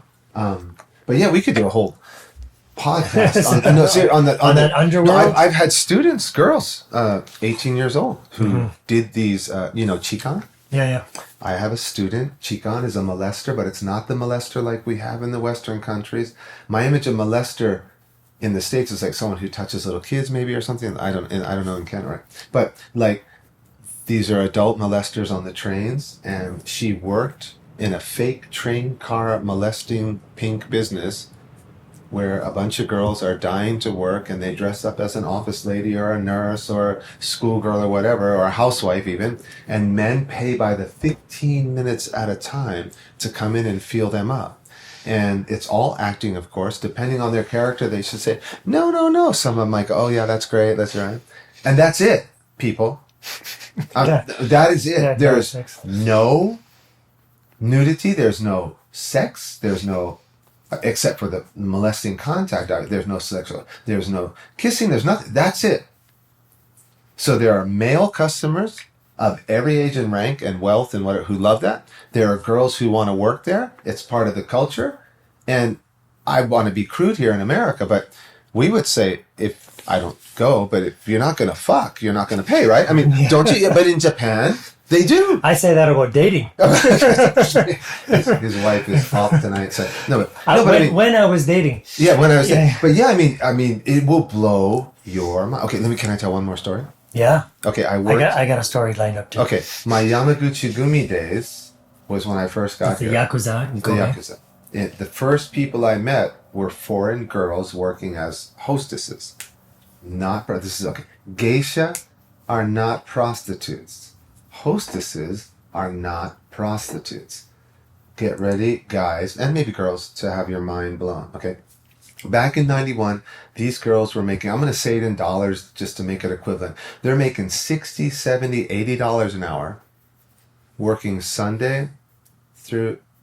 Monday through Saturday, 6 days a week, from 8 p.m. to 11, depending on the girl's ability. She's making $60 to $70, $80 an hour, 3.5 hours a night, 6 nights a week, plus tips. Now, mind you, the smallest tip is a 1,000 yen bill. Let's just say it's $10 in the States.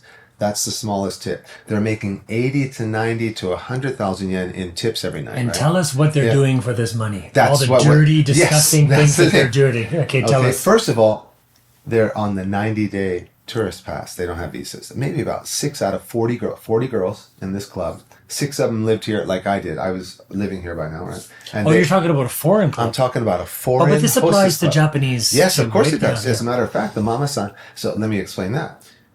You walk into the first floor of this building, and it is a Japanese hostess club, singing karaoke. They say karaoke, and doing those typical things. And that's it. Now, if a girl gets a patron, I guess you could call it later, and she goes and has sex with that guy, that's entirely up to her. Right. But the club is not a sex club at all. And it's not like Thailand it's or anything. So boring and so pay. damn expensive back then. Yeah. Your mind will be, these guys are paying, the upper floor, they're paying about 30,000, so $300 per person to sit down. There were 20 seats. The seats are decided. There's 20 girls, 20 seats. One girl. You go to, and I'm not kidding you, this is James Bond type stuff. There's a sliding door, not a hinge door. There's a sliding door that says toilet. When you slide the door to the left, there's a toilet right there. And there's also a stairwell that goes down to the foreigner hostess club, where 40 girls and 40 seats are there at $500 per person to sit down. Mind you, this is from 8 p.m. to 11:30 p.m. religiously. There's no religion in Japan. And so these 40 girls, only 6 are living there. I'm living there. I'm a guy. I'm working there. And the rest are on these 90-day tourist passes that you all get when you come in, right? And so the smallest tip is $10. They're making $60, $70 per hour. Are you adding that up? 3 hours, $240 for the good girls, right? Yeah. Most of them can't speak Japanese, obviously. The ones who live there can speak some Japanese. English-speaking guys are coming in. We're talking Panasonic dentists, foreign researchers, people, and they're bringing foreign guests sometimes. Sometimes women. They bring women in, right? And my job was as a manager. And the Japanese companies would bring their foreign guests. They pay by credit card, and then, the Yamaguchi Gumi come in there and have a meeting because they know that people can't speak Japanese and they want to talk about confidential stuff. So then they'll go to a Japanese hostess club and enjoy themselves, but early hours they'll come in to talk business, right? So, well, let me get to this story of this girl. I'll just say Louisiana. It could have been Kentucky. This pure little 20-year-old girl. Let me remind you, I'm about 27 by now, 28. I've been here a couple of years. Starting to speak Japanese, wearing a suit and tie in this club, right? And this girl on a 90-day pass, because they come from everywhere, comes over, heard about it through the grapevine. This is before internet, all you guys, before smartphones, 92, 93, right? This girl comes over, and after 3 months in the country, she was so cute, had a perfect body, but there's no sex. Nothing's going on. She's getting $10,000 a month from this super rich guy because they kind of feel like, oh, I feel sorry for you. You have to come over and work here for this money. But they're so rich, right? Yeah. And so she sat down and started crying in the club at 9 o'clock on a Saturday night. My job is to take care of the girls. The girls take care of the customers. I hardly even talk to the customers. So I came with her. I'm like, what's going on? Somebody touch you? No. Right? Is somebody hitting on you? No. What's the problem? This is ridiculous, she said. This is like a movie scene in my head. I'm sitting there, all these customers, people smoking, champagne bottles popping. We had a black guy playing saxophone, a white guy playing keyboard. I was the DJ. That was one of the things. I would play the music. People are dancing. They call it cheek dance. They do slow dances and stuff. It's like a club, but it's a hostess club. And she's sitting there crying. And she goes, "This isn't right." I go, "What's not right?" "All us girls making all this money and not doing anything for it." And by not doing this, she means not having sex. Yeah. And I said, "It's great, isn't it?" She goes, and you know what she said about Louisiana or Kentucky, whatever? "No, when I think about my relatives and sisters and all my friends back home working like crazy for minimum wage, and I'm just sitting here working 3 hours a day, making all this money and all that, I'm like, I'm waiting for you to get to the problem." What's the problem? Where's the problem? I swear to God, she got up and she left and got on the airplane and went back home. Well, good for her. Well, but she couldn't handle it. She couldn't handle the fact that she wasn't forced to have sex and get all that money. Yeah. Well, to Osaka. I'm going to get my third beer and I'm listening.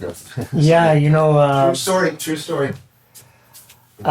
just so you know, like, if you're thinking about going to one of these places, some of them, no, I'd say most of them don't. Oh, in the drawer. Oh, I was going to say, did I drink 3 already? Yeah, no, in the drawer. No. Close that door. Oh. And then go to the drawer below. It's in there. Sorry.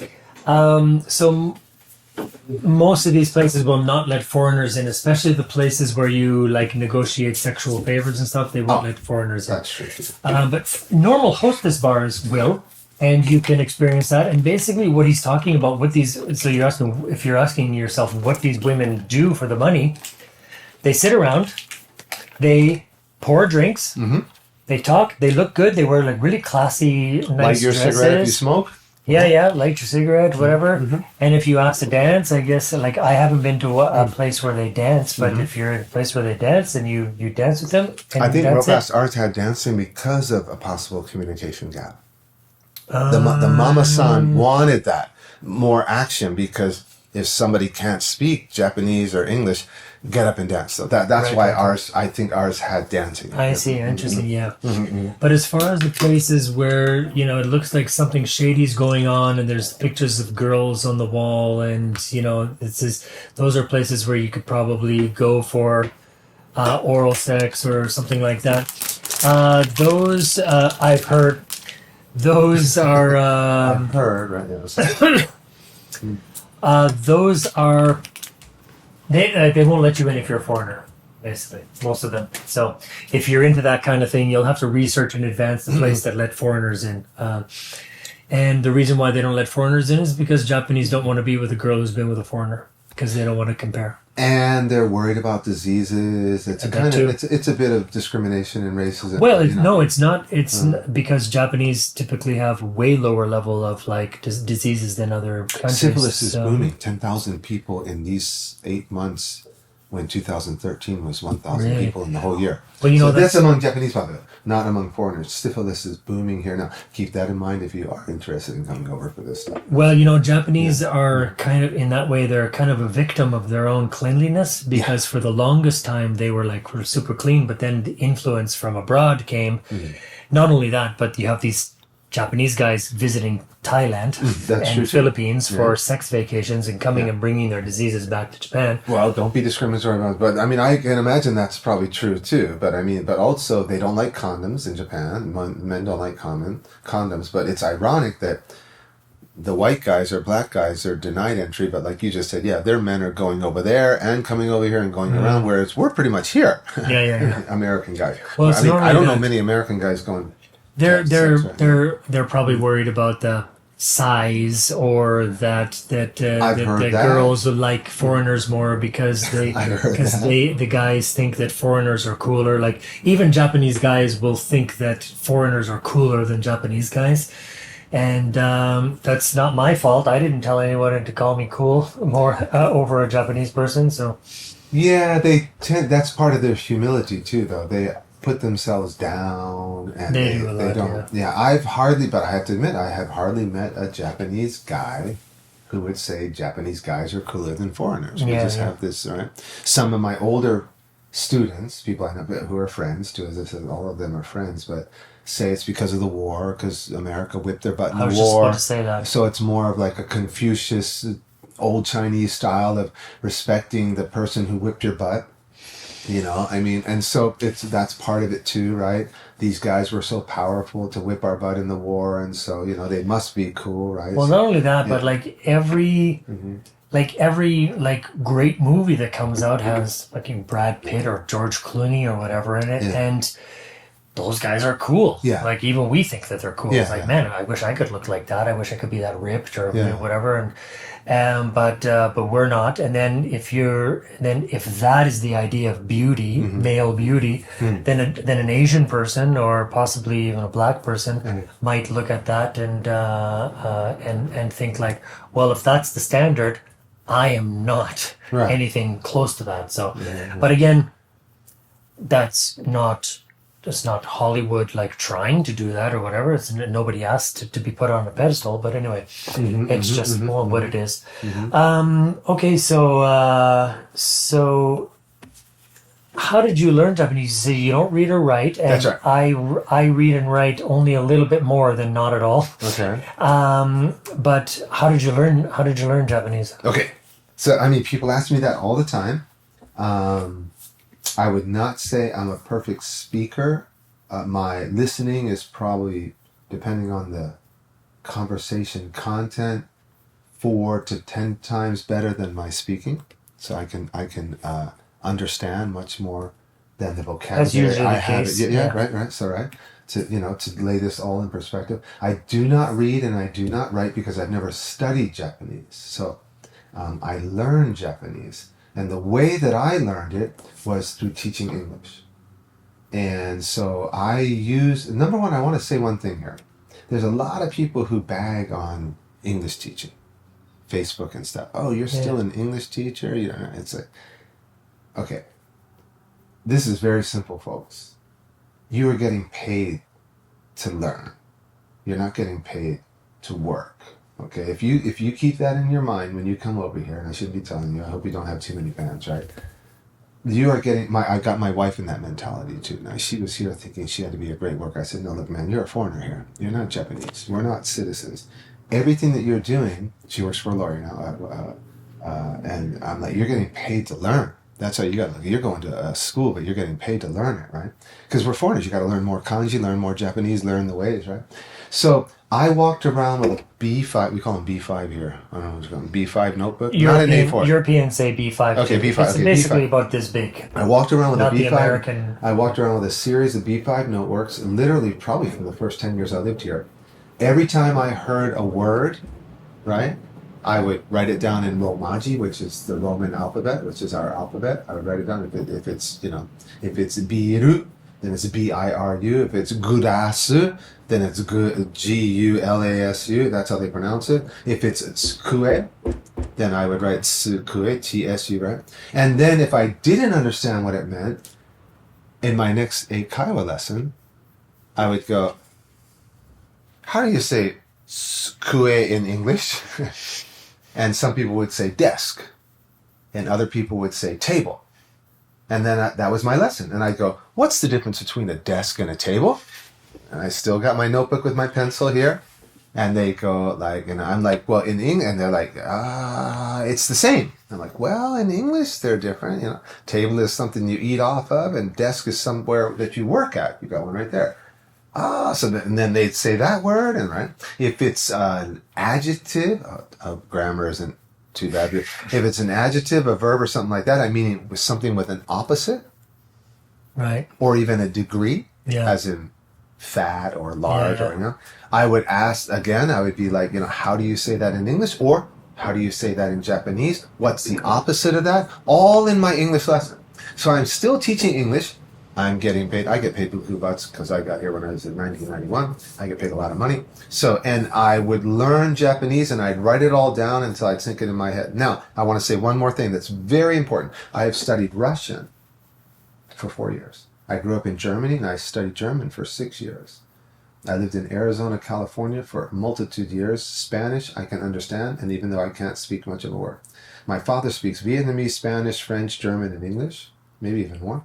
And so not that we're polyglots, but I study languages. But Japanese is the simplest grammar in the world. Yeah, super easy. Every adjective ends with "i."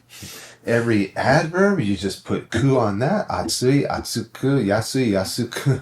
It is unbelievable. And then they've got the ga, the wa, the no, the o, the things like that. And you can mess all those up and still be understood. And you can leave half of it out.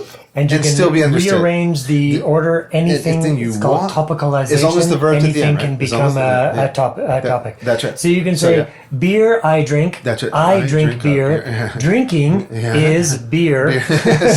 So it's primitive in a way, but it's simplified. The most simplified grammar. Believe me, Russian has 6 cases. Oh yeah. German has 4 cases, right? Okay, you know. English we have, but we don't have any of the participles that make something identified, like der, die, dem, des, right? Me, mine, for the adverbs, the pronouns, right? So anyway, to go back to the topic, Japanese. When I opened by the way, I had a Romaji grammar book, not a Romaji is the alphabet, everything written in alphabet, which is not just for Japanese, by the way, it's for Chinese and Israel. Anything that doesn't have an alphabet. Thai, you use a kind of Romaji, we call it Romaji, and so, which is a Roman alphabet. And so I had this little textbook, it was called Nihongo no Kiso, Basic Japanese, written in Romaji. So it's just like watashi wa ashita Tokyo e ikimasu. I'm going to go to Tokyo tomorrow. But it all lines up perfectly. What I'm getting at is you can just substitute all of the new vocabulary you learn into the same basic grammar, and nothing is going to be changed. And that's how you learn language. Not like wake, woke, woken, and ate, eaten, and and large, larger, but beautiful, more beautiful, and these kind of things that we have like that. Nothing like that, right? And plus, 2 present tense, 2 past tense, no future. That's right. No present perfect. I go, I'm going, I went, I was going. That's it. That's right. That's the whole grammar. For the conversation. It's funny you say that. Anyway, to sum up, that was the 2 things. Listening and speaking and using Romaji, and just get a grammar. You can probably do this. I'm sure you guys can do this on YouTube and online now. Get a grammar thing and look at it. And really look at it. Don't be afraid. Forget the kanji. People get stuck on the kanji. See the writing and everything. I have to go back to what you were saying, just real fast. Not only do we have friends who don't speak a lick of Japanese, even though they've been here. I've got friends who are, N1 in kanji, but they spent so much time learning 10,000 Chinese chicken scratch characters. They never got the speaking ability down. I ignored all the time that it would have taken for me to learn even 1,000 Chinese chicken scratch characters, and I spent that on speaking and listening. Right? Now, I want to just say real fast to sum it up. My third part was, he explained it. I'm a doer. Okay, now this is up to your character. I'm a doer. I wanted to have parties. I wanted to get into bars. I wanted to DJ. I wanted to spread my taste of music. So I was in the Japanese world. I went out and I had to learn words, and I would practice them, and I would go talk to an owner or someone and say, watashi wa koko ni DJ shitai, or, and I would try. So I'm not shy. I'm not embarrassed about my mistakes. And so, again, that would be the third part, but you can still come over and be a shy little boy or girl and get friends and speak Japanese, right? Yeah. How did you learn?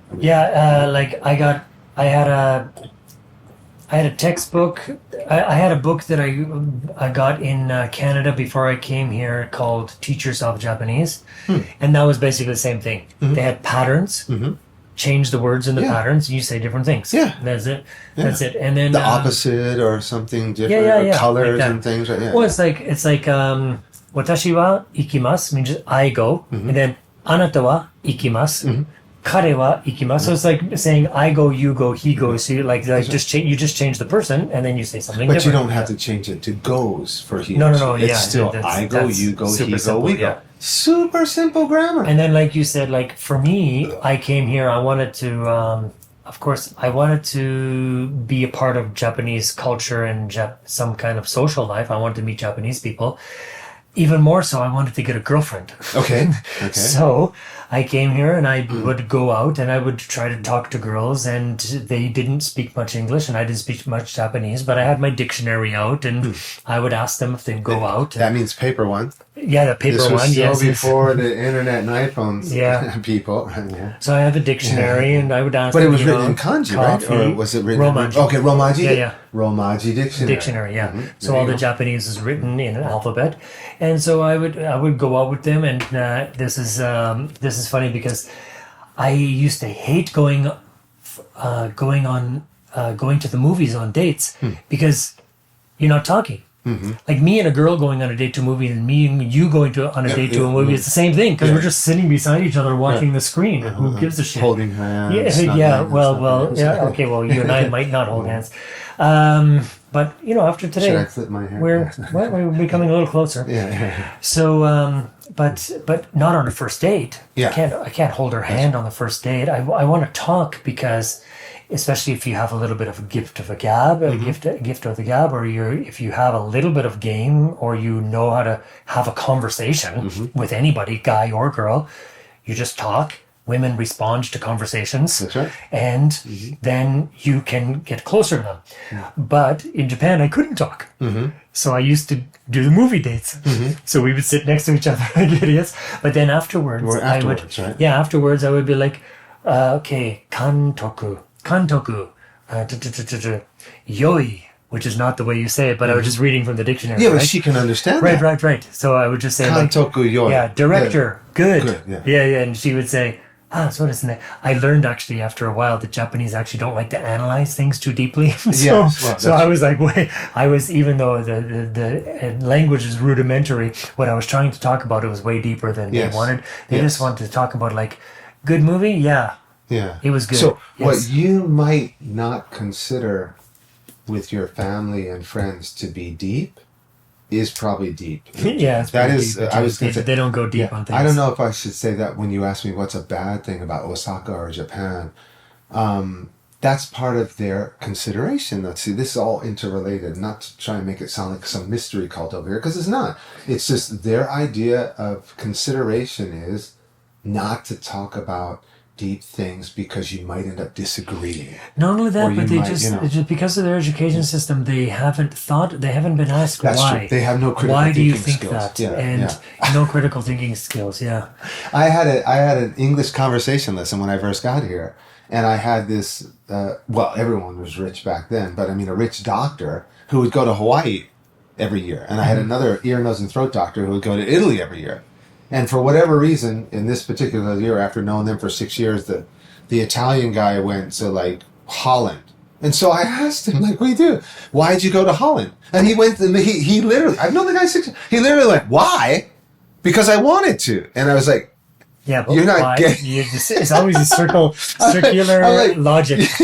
It's like, why did you go? Because I like Holland. Why do you like Holland? The word because why I wanted is to like, go. It's just like, why did you go? Because I like it. Yeah, but why do you like Holland? Because it's a good place. Yeah, but why is it a good place? Well, because I like it. Yeah, but why do you like it? It's like no, I'm not. I'm laughing because it's like why is like having an X painted on your forehead. I found out the hard way. Yeah. What we find normal, like was there some theater you wanted to go see? Was there a beach you wanted to hit? Did you have a friend there? Was it a documentary? No, they're like, but he literally said, why? Because I wanted to. Like you just said, I said, yeah, but what? You go to Italy every year. Why'd you? And he goes, I was tired of Italy. Oh, okay, but why Holland though? Why were you tired of Italy? Yeah, because I went there. He says, but why were you tired of it? Because I still get the. I'm ready for it. I love asking Japanese people why, and they still go, why? Yeah. Why? And then so going back to about what you were saying about teaching English and learning things. It's like I came here. I wanted to be a teacher since I was 10 years old. And when I came here, I wanted to teach. So you meet a lot of Japanese people you meet foreigners in Japan, and when I ask them, what do you do? They go, I'm a teacher. Yeah, that's what I'm talking about. Like, what do you mean you get paid to talk to people for a living? And if you... I don't get this attitude people have, right? They're like... If you don't like it, go back to your home country and find another job you can make $50 to $100 an hour teaching, talking to people. And not only talking, learning about their culture. Learning Japanese, learning about the culture, learning about the history, right? Yeah. Just this morning, I talked to my student who had just done, he'd done his, not Mikoshi, but... Danjiri, oh no, that's Mikoshi, the one that you carry. Yes, but it's not the Mikoshi, Yatai. Okay, yatai. Okay, so this morning, and he's done this for years, and every year in the fall, I ask him, how did it go, and how is your thing, and did you get any more people to help you, and all this stuff? 2 kids got crushed last week. Oh, really? Yeah. Oh, wow. Mikoshi fell over on them, yeah. It happens. Yeah, people die all the time. Okay, so Mikoshi is a portable shrine. It's like two long piece of wood. Huge, heavy. Yeah, super heavy with a shrine on top of it. And this is what I learned today because I was asking him questions like you said. So I said, wait a second, yours is not, I called it a Mikoshi, but it's not a Mikoshi, it's yatai. And he said, yeah, it's a yatai. What's the difference? Because I never knew. Yeah. He said, the Mikoshi has God inside. That's right. It has, and so what they do is the shrine, they have a shrine, and basically the god, I don't know how they know this, but the god goes into the shrine. Then they carry the shrine all around the town so that the god has a chance to meet all the people and people get blessed, whatever. But the yatai, he said, is actually carried in support of the Mikoshi in bigger places. So in somewhere like perhaps Osaka or Kyoto, in some places they might have a long history of this place and of a festival that always happens in the autumn, and they might have a Mikoshi, and they take it up the mountain to some shrine or to the highest place on the mountain, and the yatai accompany it. The yatai have musicians and drums and stuff like that, and the Mikoshi doesn't. You're not allowed people on the shrine because God is there. But the yatai, a god, it's plural. And so, but the yatai, they will have the drums, and sometimes kids are on it, and they're waving a fan or something like that. So I learned something about Japanese culture. I've been here 26 years, and I learned something new because I also think of one great way to make somebody talk about something is to ask them questions about things that they're invested in. That's right. And things that you're genuinely interested in. Well, that's true, man. I'm a very curious person, and genuine is an important word. I'm genuinely curious. I'm not just asking to pass time. I want to hear and I want to learn about these things. So curiosity helps in life, but it really helps if you come to a country like Japan, especially Osaka, where it's got this 600 or longer year history. Anyone who's doing a Mikoshi, they know their stuff because they're very serious about that. It's really serious. Your normal housewife or what they call salaryman or business worker, he might just be like, well, I don't know. I drink beer, I watch them, but the people who are doing it, they know. They're full on, especially the ones in Osaka and South Osaka. They are full on. It is serious. Yeah, and that's where I live, right? Is South Osaka for 34 years. Right? And in the Osaka culture, South Osaka is like Osaka culture times 100. Yeah. And everything that they do in Osaka, they do in South Osaka like 100 times. That's right. More serious, more deeply. And their language, even you go from the center of Osaka just to South Osaka, the language changes from Osaka-ben to Bari Osaka-ben, like really old, Kawachi-ben. Yeah. So, I was going to ask you about that because you must speak Kansai dialect, right? Well, that's the other thing I should say. Okay, right, yeah. So it's like if you're from the States, I don't know Canada so well, but I have heard the Canadian accent. Germany, when I grew up in Germany, I was in the South. It's called Südbayern, which is Munich, which is next to Austria, and the northern Italy, which is Catholic when the north is Protestant. Japan is set up the same way, no religion, but, Osaka is the southern western side, Tokyo is the northern eastern side. They have a different way of talking, a different dialect. My mom's from South Carolina, my dad's from New Jersey. I lived on the West Coast, I lived on the East Coast, I grew up in Germany. So I think I've got more of a West Coast accent. I've got a twin brother with a heavy Boston accent. He's like Boston. Yeah. Boston. Get in the car, right? Boston. But he's my twin brother, right? So the reference you're making to the States is kind of to give people an idea that there are dialects. Dialects, yeah. But the difference between Osaka dialect and Kanto or Tokyo dialect is vastly different, and that there's different words, different pronunciation of words, and totally different grammar. The endings of the words are different. So I cannot speak standard, what they would call standard Japanese. I can't. I can understand it, when it's spoken to me. But if I speak, I can do, it's called desimasu, right?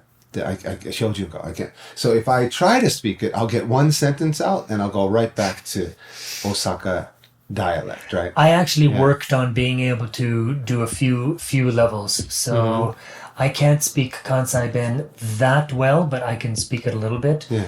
It's not natural for me though. So when I speak Kansai-ben, I have to remember. Kansai is the greater area of Nara, Kobe, Kyoto, Between and Osaka. Himeji and Kyoto. Yeah, I guess, okay, we go to Himeji, okay. And Osaka is more of the Osaka dialect. Yeah, and they differ a little bit. We can't go into everything here, but anyway, just it's this area dialect, and I have to. It's not native for me, so I have to think a little bit on how to say some of the endings of words and how to pronounce things. The normal, familiar language, like suru, dekiru, that kind of thing, that's really natural for me. So is the polite language, and then the keigo there, honorific Japanese. That's also like it's still a little bit of a foreign language. I really have to think when I'm speaking. Well, Japanese aren't so good at it themselves. Especially Osaka people. Osaka people are not very good at it themselves. It's funny. I went on a ski trip, and for some reason there's usually the bus driver and some tour guide, right? Yeah. And the girl is like, itadakimasu, and like she's speaking this really honorific, super polite Japanese. For customers, right? Yeah. But there was a bus trip where she wasn't there, or she was off the bus, and the bus driver, he got on the mic and started speaking. Oh, I felt so sorry for the guy because he was trying really hard to speak well, but he was half Kansai, half Osaka dialect. And he would say like suru de gozaimasu. He was using like two verbs in a row, one of the normal ones and then the really super polite one. And I'm like, that's not how my honorific Japanese is better than his. Because he doesn't normally speak to the customers. He never speaks it, right? Yeah. He doesn't speak. The only reason why I speak it is because sometimes like, okay, if I'm playing in a bar, I just speak normally to everybody, or Kansai-ben, or just like kind of normal. But if I'm playing at a hotel, now I want to like, utawasete kudasai, this like sort of honorific Japanese. Give me a second. I've had to pee for the past like 40 minutes. Okay. Yeah. Do we pause or do I just talk by myself? Oh, you can. Okay. Yeah. Well, I can give you a topic if you want to. Oh no, I can continue on this a little bit. Or you can just take a break. Actually, let's say that this would be like I was born and raised in the southern U.S., like speaking that Texas twang, or I was speaking that, Georgia or Mississippi dialect. But I didn't know how to read and write. Let's say it's like that. So here in Osaka, I have been a translator. I have been an interpreter for doctors and orthodontists, not orthopedists, orthodontists. Podiatrist. I have flown to Copenhagen. I have been flown at their expense to Copenhagen, Amsterdam, places like that to interpret during medical conferences. I have done translation for an architectural parts company here. Now remember, I cannot read and write Japanese, but thanks to software and now Google Translate, I can do Japanese to English. I could never do English to Japanese. I hope you guys can get this, right? For obvious reasons, I could never do English to Japanese, but Japanese to English I can do, no problem, with the software reading the text and then me putting it into good English. Now, think about this, right? Now, a good thing to know is that for many varied reasons, which I hope you can imagine, Japanese to English is twice the pay per page than vice versa. Why? Because there's lots of Japanese people who can read English and put it into Japanese. But there's not so many Japanese people who can take Japanese and put it into perfect English like I could. So I'm just giving you an idea. And to go back to what we were talking about just before he left, I make pains. When I get into, I have done, as I mentioned, Airbnb. I'm dealing with real estate agents. I am dealing with bank loans. I'm dealing with government officials, company presidents, lawyers, as soon as I enter a meeting, translation or whatever, the first thing I say, I kind of excuse myself. I cannot read and write, and I have lived in Osaka for 34 years, and I can't speak Hyojungo, the proper Japanese. Yeah. I can only speak Osaka dialect. And I tell them, because I don't want them to think I'm being rude. Right. I don't want them to think. And I say, and of course, in Osaka, doesn't matter if they're a lawyer, a top surgeon in a hospital, the president of Kirin Beer, who I have gone and spoken to, one of the top beer companies in Japan, right away they all say, okay, no problem, great, let's go. Because I tell them right away, I'm sorry, I'm not being... They're probably just thankful that you could speak Japanese at all. That's right, Osaka dialect. And they run to the toilet and put it over there.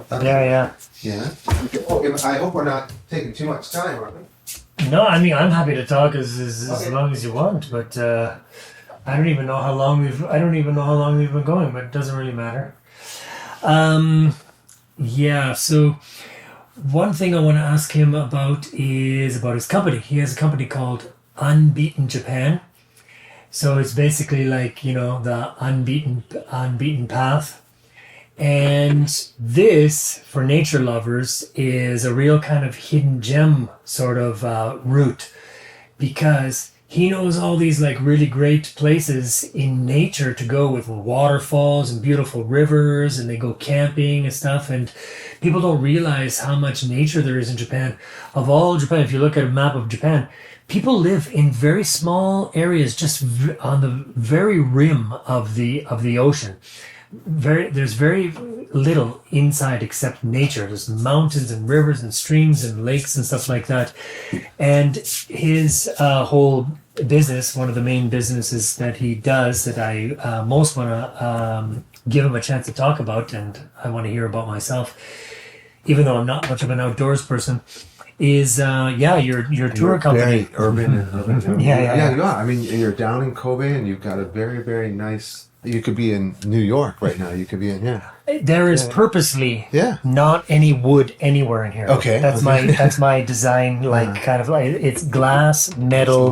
The only cozy thing is the material on here. But in my last apartment, there wasn't even any material. It was all leather and stuff. Oh, okay. Yeah, but this is a slightly more cozy. But yeah, so I'm not much of an outdoors person, but I know a lot of people are, and there's people who maybe come to Japan who are outdoors people, and they think they think that Japan they have to go to Kyoto and they have to go to Osaka, and I think that they should, but I think they just get this concrete jungle thing, which going back to the good and bad about Osaka, the only thing I don't like about Osaka is just the whole concrete jungle thing of it. Actual there's like not a tree to be seen basically anywhere.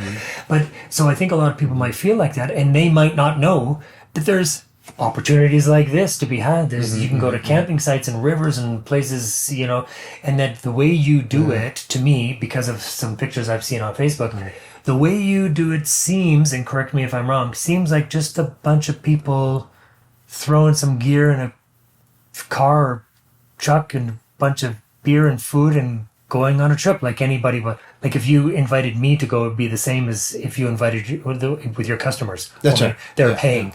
Yeah. But it's basically, it looks like you're just kind of like a bunch of friends doing a road trip or doing a camping trip. Yeah. As I said, everyone eventually becomes anyone who sticks around long enough eventually becomes my friend anyway, right? Okay. I've put your information in previous videos because I've mentioned you, especially episode 2 with Yagna, because she's a real outdoor person, and I tried to set you up with her before, but she didn't have enough time to go with you anywhere. Because she's a flight attendant. She comes into Japan. She only has like 24 hours here or something like that. I deal with people like that, FedEx pilots and people like that who only have 18 hours. So that's why I asked you. I was like, do you happen to be doing anything this Thursday, whatever? And he was like, sorry, I'm already busy, but someday it might work out. But anyway, okay, so don't give up. Yeah, so your link is down below for anyone interested. Please take a look at it. But and if people get in touch with you, tell them what the tell them what the process is. They tell you, I'm going to be in Japan this time. Can we go camping? And you say yes. And then what are like some of the options? That's right. So for international visitors, right? I would probably recommend, to get the true experience, plan for 2 days and 1 night. One of the biggest, the saddest stories is people who are in Osaka for a day and they just want to do a day trip, right? And I can do that. I'm not trying to make it sound bad. You will probably have a great time, but your time is limited, and it's just naturally the distance that we can drive, because they are driving tours, is going to be minimal, right? So let me explain very quickly. There are two types. There's what I call destination type, where we go to a destination and we camp. Could be 1 day, 1 night, 2 nights, 3 nights. That would be up to you. I've had 8-night long trips. Wow. Right? Yeah. And then we would set up the camp, and we would use the van, and we would shoot out every day to what. And first, let me explain this. Japan is the land of water. Ice, snow, skiing, snowboarding, hot springs. Did I say hot springs? Hot springs, waterfalls. Did I say waterfalls? Waterfalls, hot springs rivers. Beside waterfalls. And, yes, hot springs. Hot springs by rivers. By rivers. You jump in the river, jump in the hot spring. That's right. So I mean, it is. So he knows at least that much, right? So I mean, it's beaches, right? So I mean, coast. So hot springs on the beaches, hot springs on the coast, right? Hot sand, hot springs, hot sand baths, right? So it is a water paradise. So we're talking 24/7, 365 a year. So you name your poison, and I can help set you up. So that's the first thing. So I should have said that. Unbeaten Japan means off the beaten path, the unbeaten paths, and they are. I have to tell you, first of all, he doesn't know. 90% of my customers are actually domestic, and most of them are Japanese. And the reasons are very quick. Let me explain. Apartments are not. I said this looks like a pad in New York, and it does size-wise too. You're right downtown Kobe. Apartments aren't very large. Closet space is not very much. People don't really have cars. And so they're not about to buy skis, buy snowboards, buy a tent, buy sleeping bags, and store them in a place that they can't store. That provides lots of opportunity. He might know. Ski slopes rent everything, do they not? Beaches, I rent when I go skiing. That's right. Beaches rent everything. Okay, I mean, you can show up in your car, preferably car, but some places you can show up by train. Walk in, it's going to cost you not a lot. It's not so expensive, is it? No way, man. I hear people saying it's so cheap in Japan, right? And when they I go skiing, well, put it this way: you're not going to come if they're robbing you at the highway stop, right? So they're not going to overcharge you, because then you just won't go, right? So it is affordable. Now, what I do is camping doesn't really work the same way. There's very few campgrounds that are going to provide There are some. I've been to them, but when you talk about the whole country, the size of California, having all these campgrounds, so ski slopes are decided places, right? Yeah. They store all the snowboards, right? So I provide everything. I have everything. I have tents, sleeping mats, pillows, everything. I have kitchen gear, rain cover, and I know all the destinations and when to go to them, right? Too. So yeah. There are camp equipment rental places, but a lot of people who don't camp, especially Japanese people who think like, hey, we should try camping sometime. Yeah. They don't know what they need. That's right. Yeah. They have no idea what they need. Right. They have, so with you, they just too, right? sign up. Yeah. I don't know what I need to go camping. Now I want to explain camp, though, because real guys, not like me, don't think what I do is camping.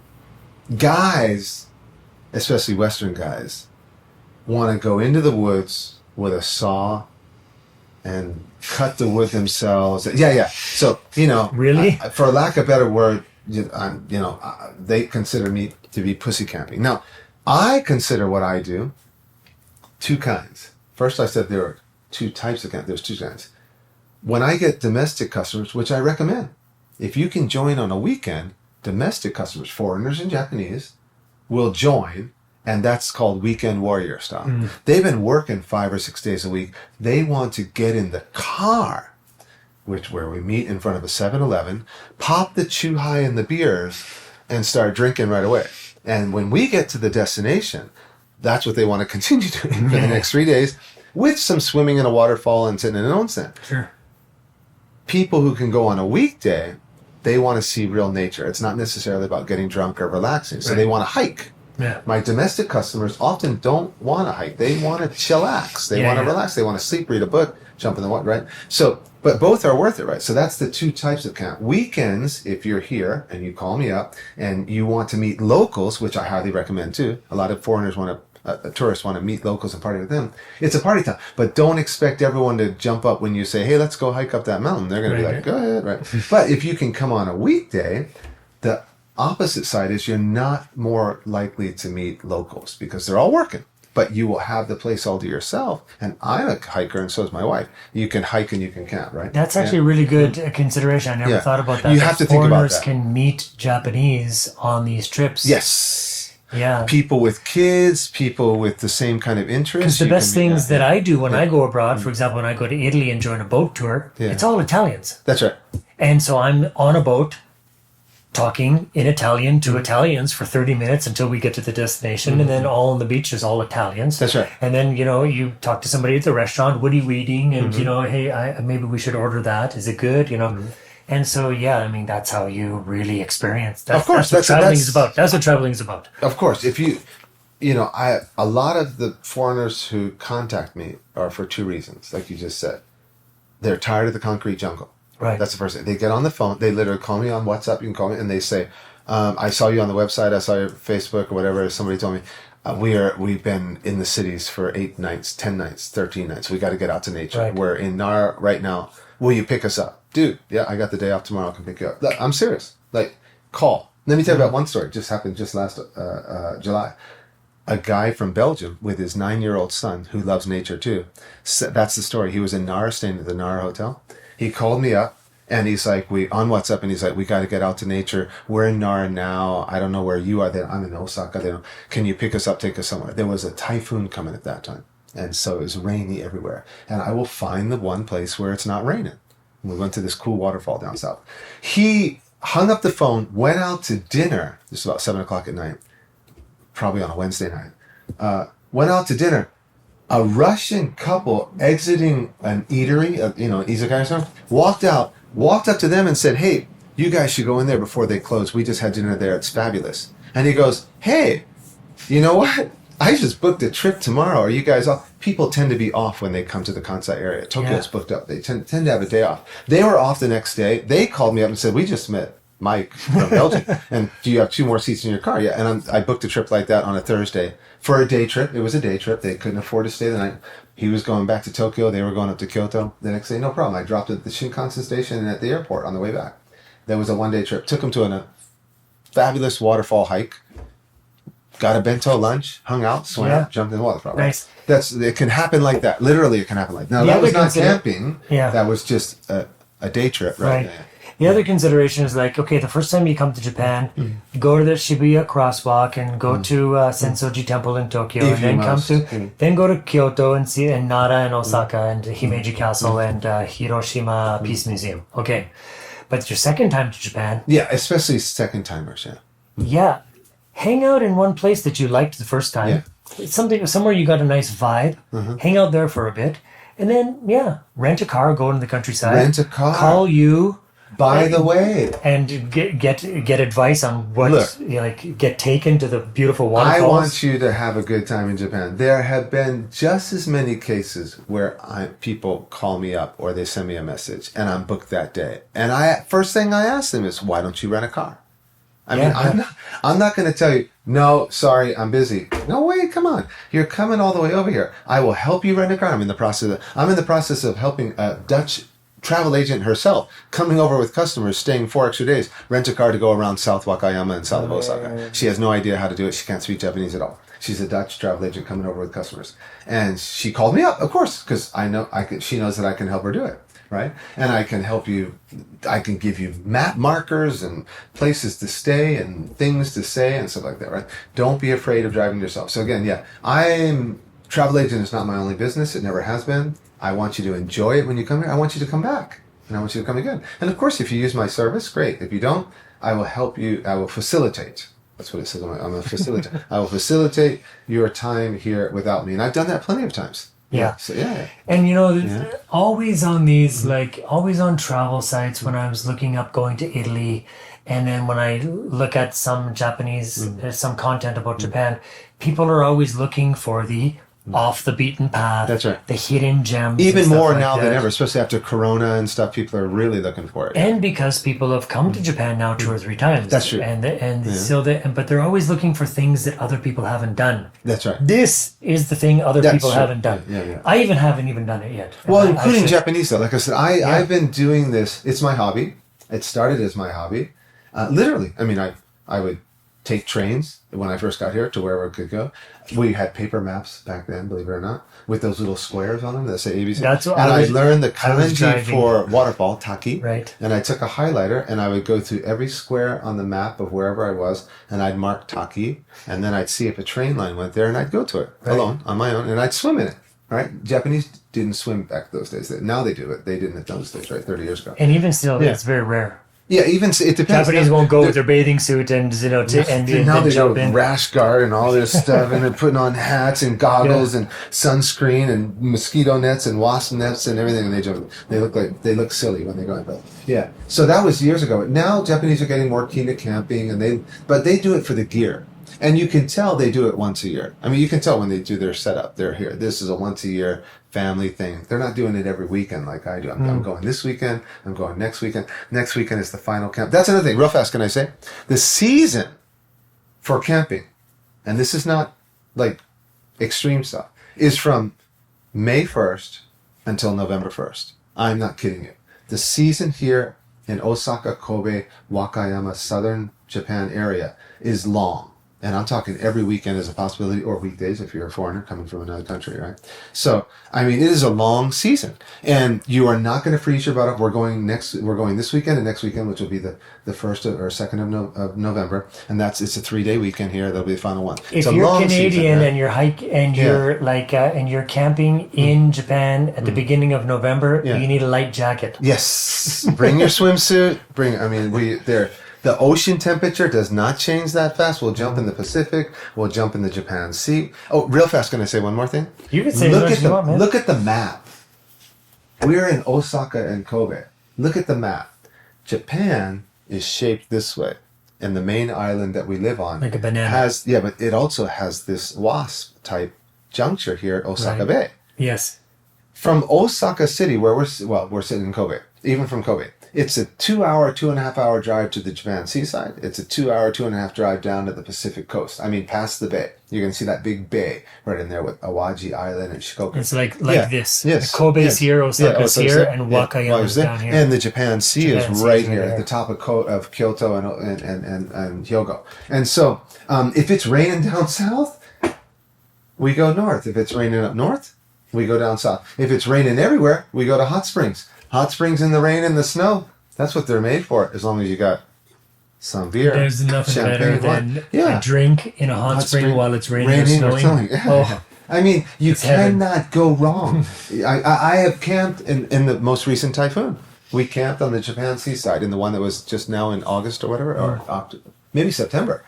I had 6 guys, 2 guys from Germany, 1 guy from Tokyo, he works for Panasonic, and we camped in the typhoon.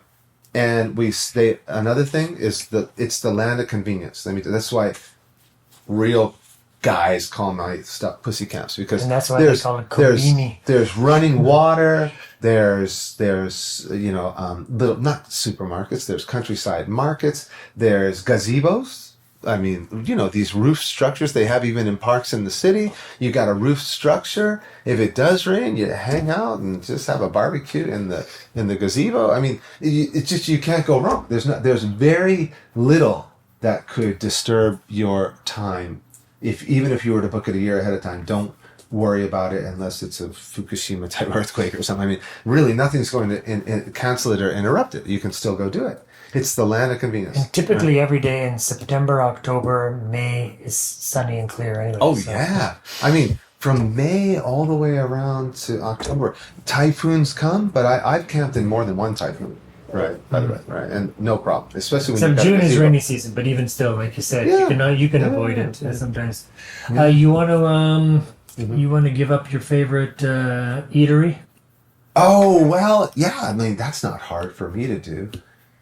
You mean, do I want people to go Do there? you want to reveal what your like favorite That's the restaurant thing. is? Do we want people to go there? Or like a place that you can recommend that's pretty good? Like, Okay. because you know where, Okay. you in Osaka know where like the locals go, Yes. like where they I've go for ramen been or they here go for a long time. I okonomiyaki. know. Yeah, so I know the best okonomiyaki and I know the best sushi. I mean, for reason and Don't tell them both. No, Just, no, just but one. I'm not going to tell them either. Let's keep this real too. Reasonable prices, man. Yeah. We're not talking about. Right, we're talking reasonably priced. Well, yeah. When I say best, Right, I'm yeah. not. I'm Yeah. not even considering price. No way. It's not. It's not like that. I mean, we're talking like it's not going to break your wallet or your bank, man. You can sit there. And I say the opposite. You're gonna feel how bad. You're gonna feel bad for how little you paid for the meal you A lot got. of people do, yeah. That's even in my bar. People were like, "Oh my god, all that for just $50." And Well, I'm you like, can pay me more if you Yes, want. you can pay more. There's a tip jar over there. No, okay, but what I will tell you is a better. I'll tell you a tip, okay? Because we have to admit, people from abroad have some dietary concerns, both the vegan, vegetarian, gluten type, and just likes and dislikes. You know, Yeah, sure. seafood. So what I will do, let me tell you, and I'm not sure, he might not know because it's not so well known. There is a chain in the Kansai area anyway, and it's called Shokudo. Shokudo means cafeteria, and it is. It's a cafeteria. You walk in, you grab a tray, and all of the food is laid out there for you so you can see what you're getting. Super cheap, right? It's like a school cafeteria. And It is. Shokudo, Have you been to Shokudo? Or no? Shokudo Okay, in yeah. general Yeah. is kind of like the lower level, Yeah. restaurant, and That's it's right. like, it's like your school cafeteria. There's food there. You pick what you want Well, on the tray. keep in mind it's cheaper because there's no staff. Right. I mean, yeah, so they're not paying. You serve yourself. Yeah, you're serving yourself. So that's why it's cheaper, right? But the thing about the Shokudo chain itself, the cafeteria chain, is it's made by moms. The staff is literally moms and grandmas down home cooking. It's really popular with truckers, fishermen, people like this, students and things who are craving that homemade meal. And the nice thing about it for foreigners is a lot of the food is cooked. Some people don't like a lot of raw. And it's a variety. And it's right. So you don't like that thing. Try a bunch of stuff. You can try it with a bunch of friends, or you can skip what you don't like, right? The famous Japanese tamagoyaki, the rolled, not scrambled rolled eggs. omelet. I guess a scrambled omelet, right? Salmon grilled right there in front of your eyes. Nikujaga. Beef. Nikujaga, yes. Nikujaga. It's a very Western type kind of stew. That's a but great it's tip. I simply never sweet. thought about telling anybody that. So the Shokudo, because it's a chain, they're not going to invade my branch where I go. Yeah. But I'm glad to take you down there. When you come and you want to camp, we'll go to the Shokudo. Everybody I take there, including Japanese people who don't know about it, they love it and they can't believe the price. Right? And if you see this place, you look inside. Sometimes it's like plastic tables and chairs, and it's the fluorescent lights, and you're gonna think like, I don't know. But if you've ever been somewhere like Thailand or the right. Philippines, you know the best places just have like plastic That's tables true. and chairs. It's kind of fluorescent like lights. the Thailand, Southeast Asian type Right. thing of Osaka, right? Yeah. It's real home cooked food. Really home cooked food. Yeah. And you will see if you go during lunchtime, it'll be packed with truck drivers, construction workers, students from high school and university and stuff like that. And you will be. Let's go back to what we're saying. With Unbeaten Japan, at least my experience is, you will be the only foreigners there. I mean, you are going to get destinations where there's nobody except us there. And that's what a lot of people are looking for. Yeah. You know, and I can guarantee it. You go on a weekday, I guarantee it. You go on a weekend, there may be some other foreign families camping in some of the beaches where we go and stuff for sure. Yeah. Some of the popular hot spring places, yeah.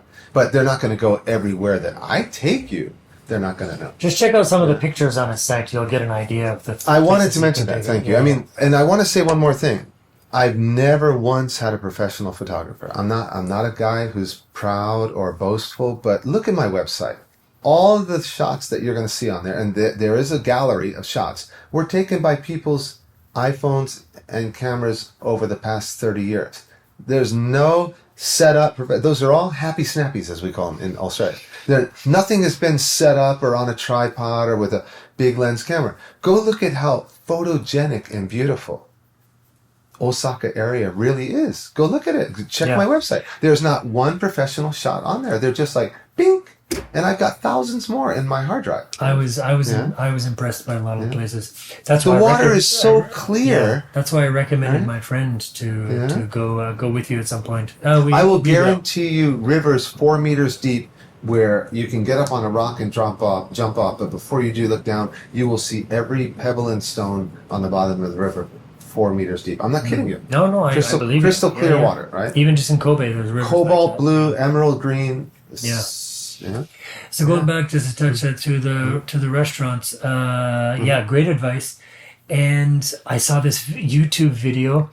This girl was walking saying, I'm going to tell you how to find a good restaurant in Japan. Stay away from the places that have the like plastic food displays outside. And if they have English menus, that's no good. And if somebody's trying to get you into the restaurant, like if they're advertising trying to get you in, then those are no good places. And then I looked at the comments. Anybody who lived in Japan is like, lie. Yeah. This is you're a fucking liar. Don't listen to her.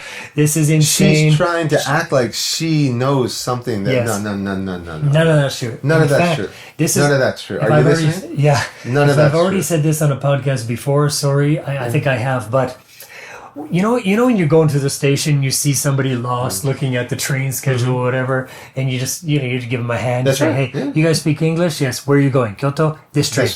Yeah. And then I always, unsolicited advice, I always say, and by the way, every restaurant in Japan is good. Yes. Yeah. And that's how you tell a good restaurant in Japan.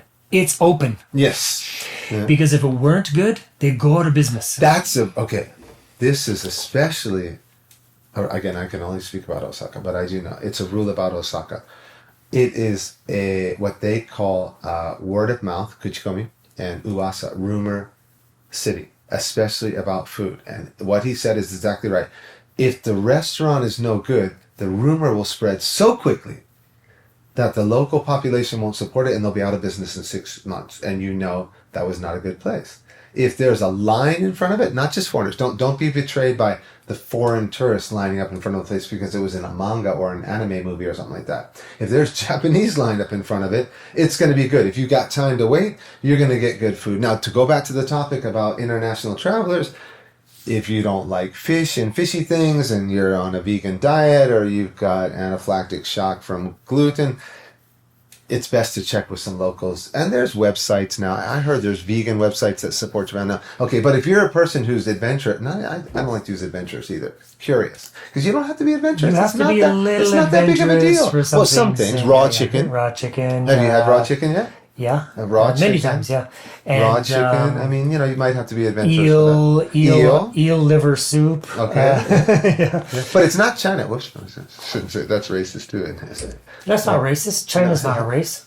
No, but I mean, their food, their restaurants are more diverse. They're more diverse than... You want deep fried cockroaches? Yeah. Go to China. Japan Wuhan has it all. Yeah, Japan doesn't have that No. variety. There's no like snake and, an alligator. But look, I've got Australian friends who have been here for 34 years like me, and they just were not raised on fish. They don't like fish. So even miso soup smells fishy to them. Yeah, because the dashi. The dashi, the katsu. They'll be like, it smells like the ocean. And I'm like, what?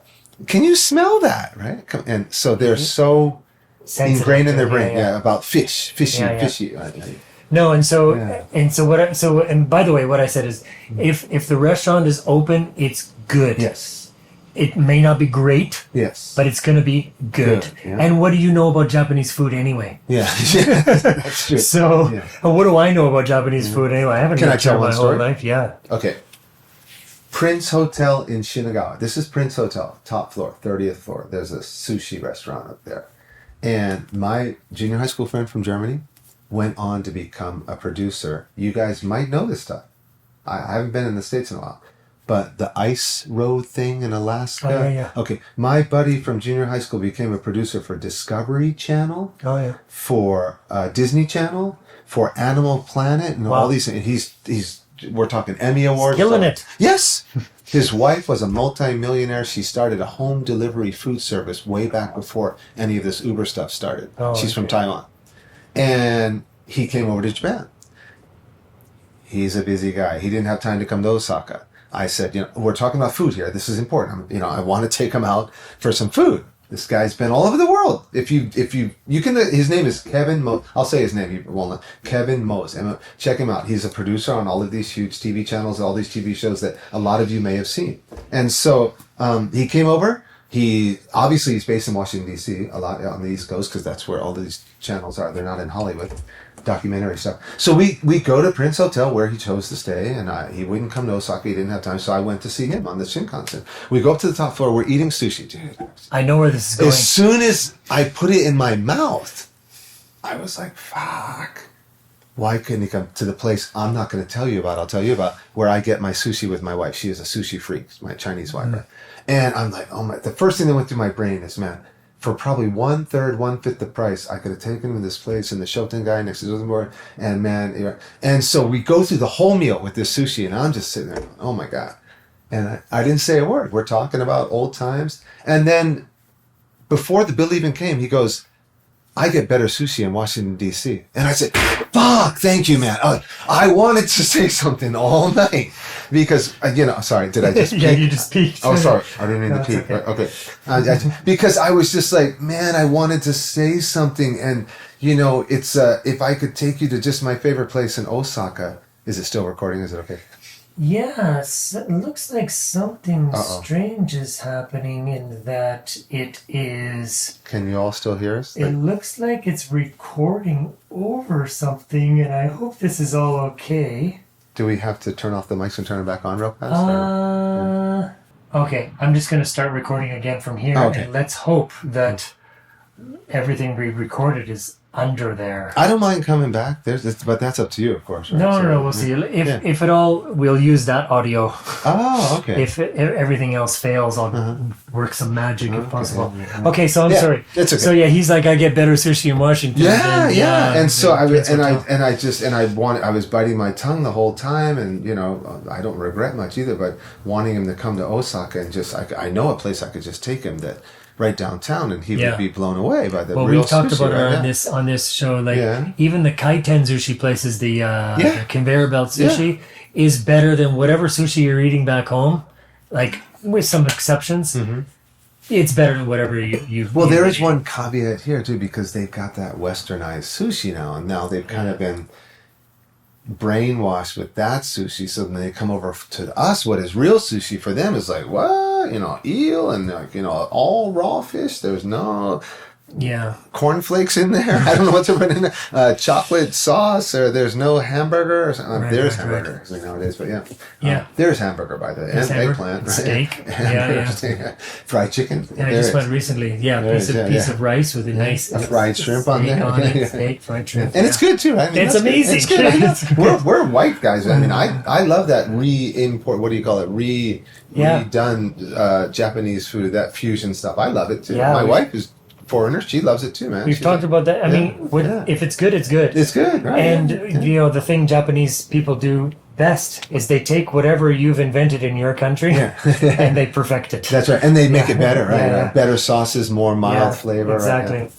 Okay, so you're okay for time? Yeah. I mean, I don't really. Okay, so I want to. Okay, go. Tourist traps to avoid. Okay, well, I mean, if anybody's thinking of coming over, if they've researched any bit at all, you must know them by now. There's Fushimi Inari Shrine in Kyoto, and Kinkakuji, the Golden Temple, Kiyomizu-dera, the Temple of Water. I mean, I don't like to call them tourist traps in the sense of what we normally call, which is they're coming to just take your money. Kinkakuji, the Golden Temple, is only 500 yen to enter. I think it's stupid. It should be 3 times as much, 4 times. But they should even have a separate price for foreigners coming over. We're talking cheap. So it's not that a tourist trap is like what we would call stealing your money. It's that I really don't think the bang you get is what you think you're gonna get. Like Kinkakuji, if you've been to the Golden Pavilion recently, it's just a one-shot photo op. You go there, they stand in front of it, they take a photo, and most of my foreign international guests are like, okay, what's next? That was it. Okay, well, I have a little bit of a different take on this. Yeah. I think it's totally worth going, especially Kinkakuji, because the way the people flow into the place where you can take a picture, Yeah. you get to take a picture with no people in That's the true. background. You have the chance to do that. Yeah. Depends on how crowded it is. No, but you can always wait, and the crowd sort of flows, and you Yeah. can get to the front where the fence is, and you can take that picture That's of it right. reflected in the pond. If that's or what you whatever. want. Yeah, if that's what you want. You can take your selfies or whatever. So Yeah. and it's kind of a must see. They actually have a no groups sign there, like a bus group. A bus group is not allowed to come. They have a sign right there in that spot on the travel agent, right? And so if you're like over 10 people, you're not allowed. So it's for couples and private people and families. So that's good. you don't really see that kind of thing in Japan, right? And So, yeah. Kiyomizu Temple and the walkway up there and all the things around Oh, it. it's dynamite. You kind of have to see it, but there's so many tourists that you Only you tourists. have to go. That's the thing. There's no Japanese people there. Yeah. You have now, wait to a minute. go, Let me say but one more caveat. Yeah. On the other hand, that is the experience too. I mean, Yeah. that flow, that river of people, 90% foreigners, is part of the experience. So I'm not completely against it. The train ride, I do driving tours, but I tell people, try the trains, try the subways. They're awesome.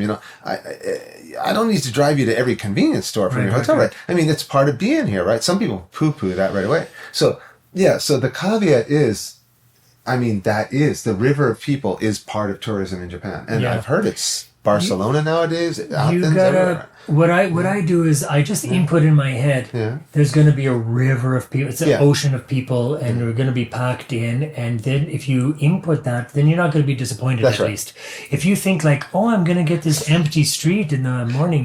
Well, yeah, if you go at 5 a.m., maybe you can get that. But If you go at 5 a.m. and here's a good tip, but I don't think I've ever given anybody: take the train as close as you can, and then take a taxi to these places, or right from Kyoto Station. Just take a taxi there, especially if there's 2 or 3 people. It's going to be the same as it would if you took the bus Yes, you anyway. took the bus You and don't the have that train, stupid long line you have to wait in for 30 or 40 minutes to get packed into a bus that's going to take you through traffic, Kyoto traffic, which is horrible, to this place. Just take a taxi. It's really worth it. Well, now they're in Kyoto anyway. They're making, zones of how close you can get to it, right? So but it's not far. No, but still walk. Yeah. But the caveat about this is, if there's anyone with any sort of disability, any sort of mobility issues, Japan is not easy. Yeah, that's true. This is one of my main things as a travel agent.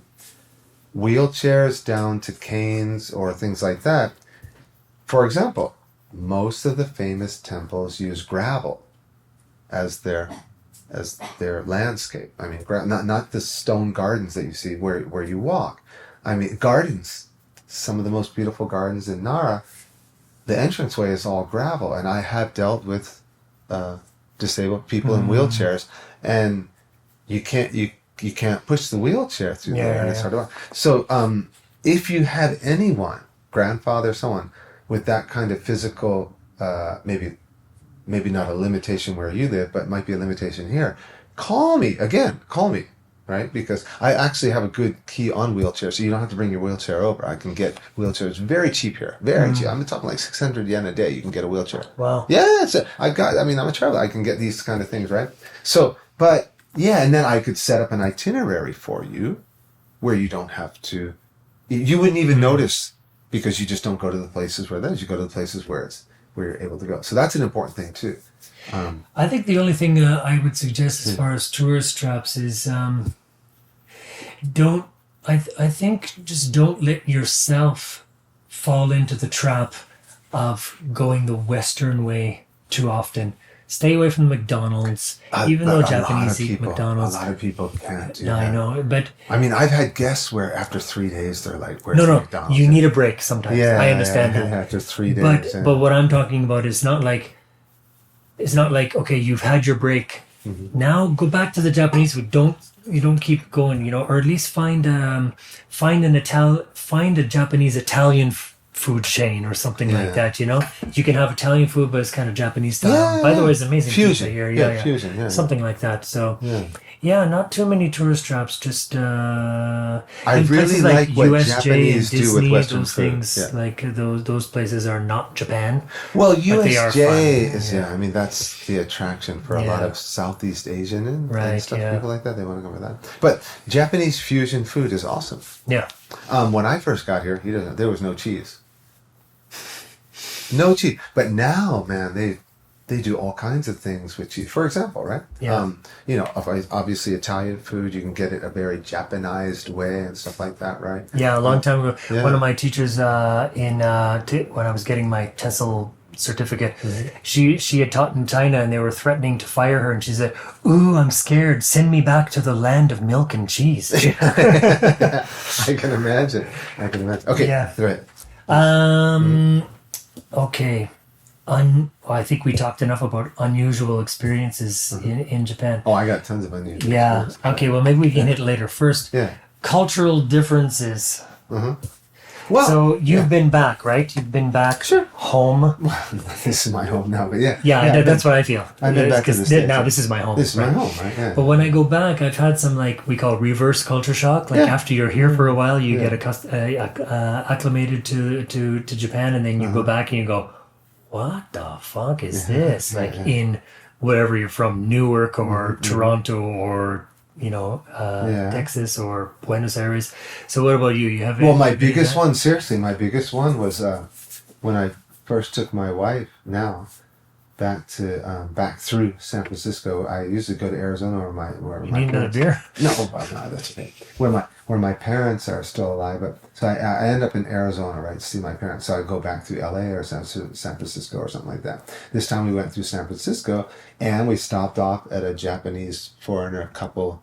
I guess it was a warehouse, they're living in the warehouses in Frisco, in San Francisco.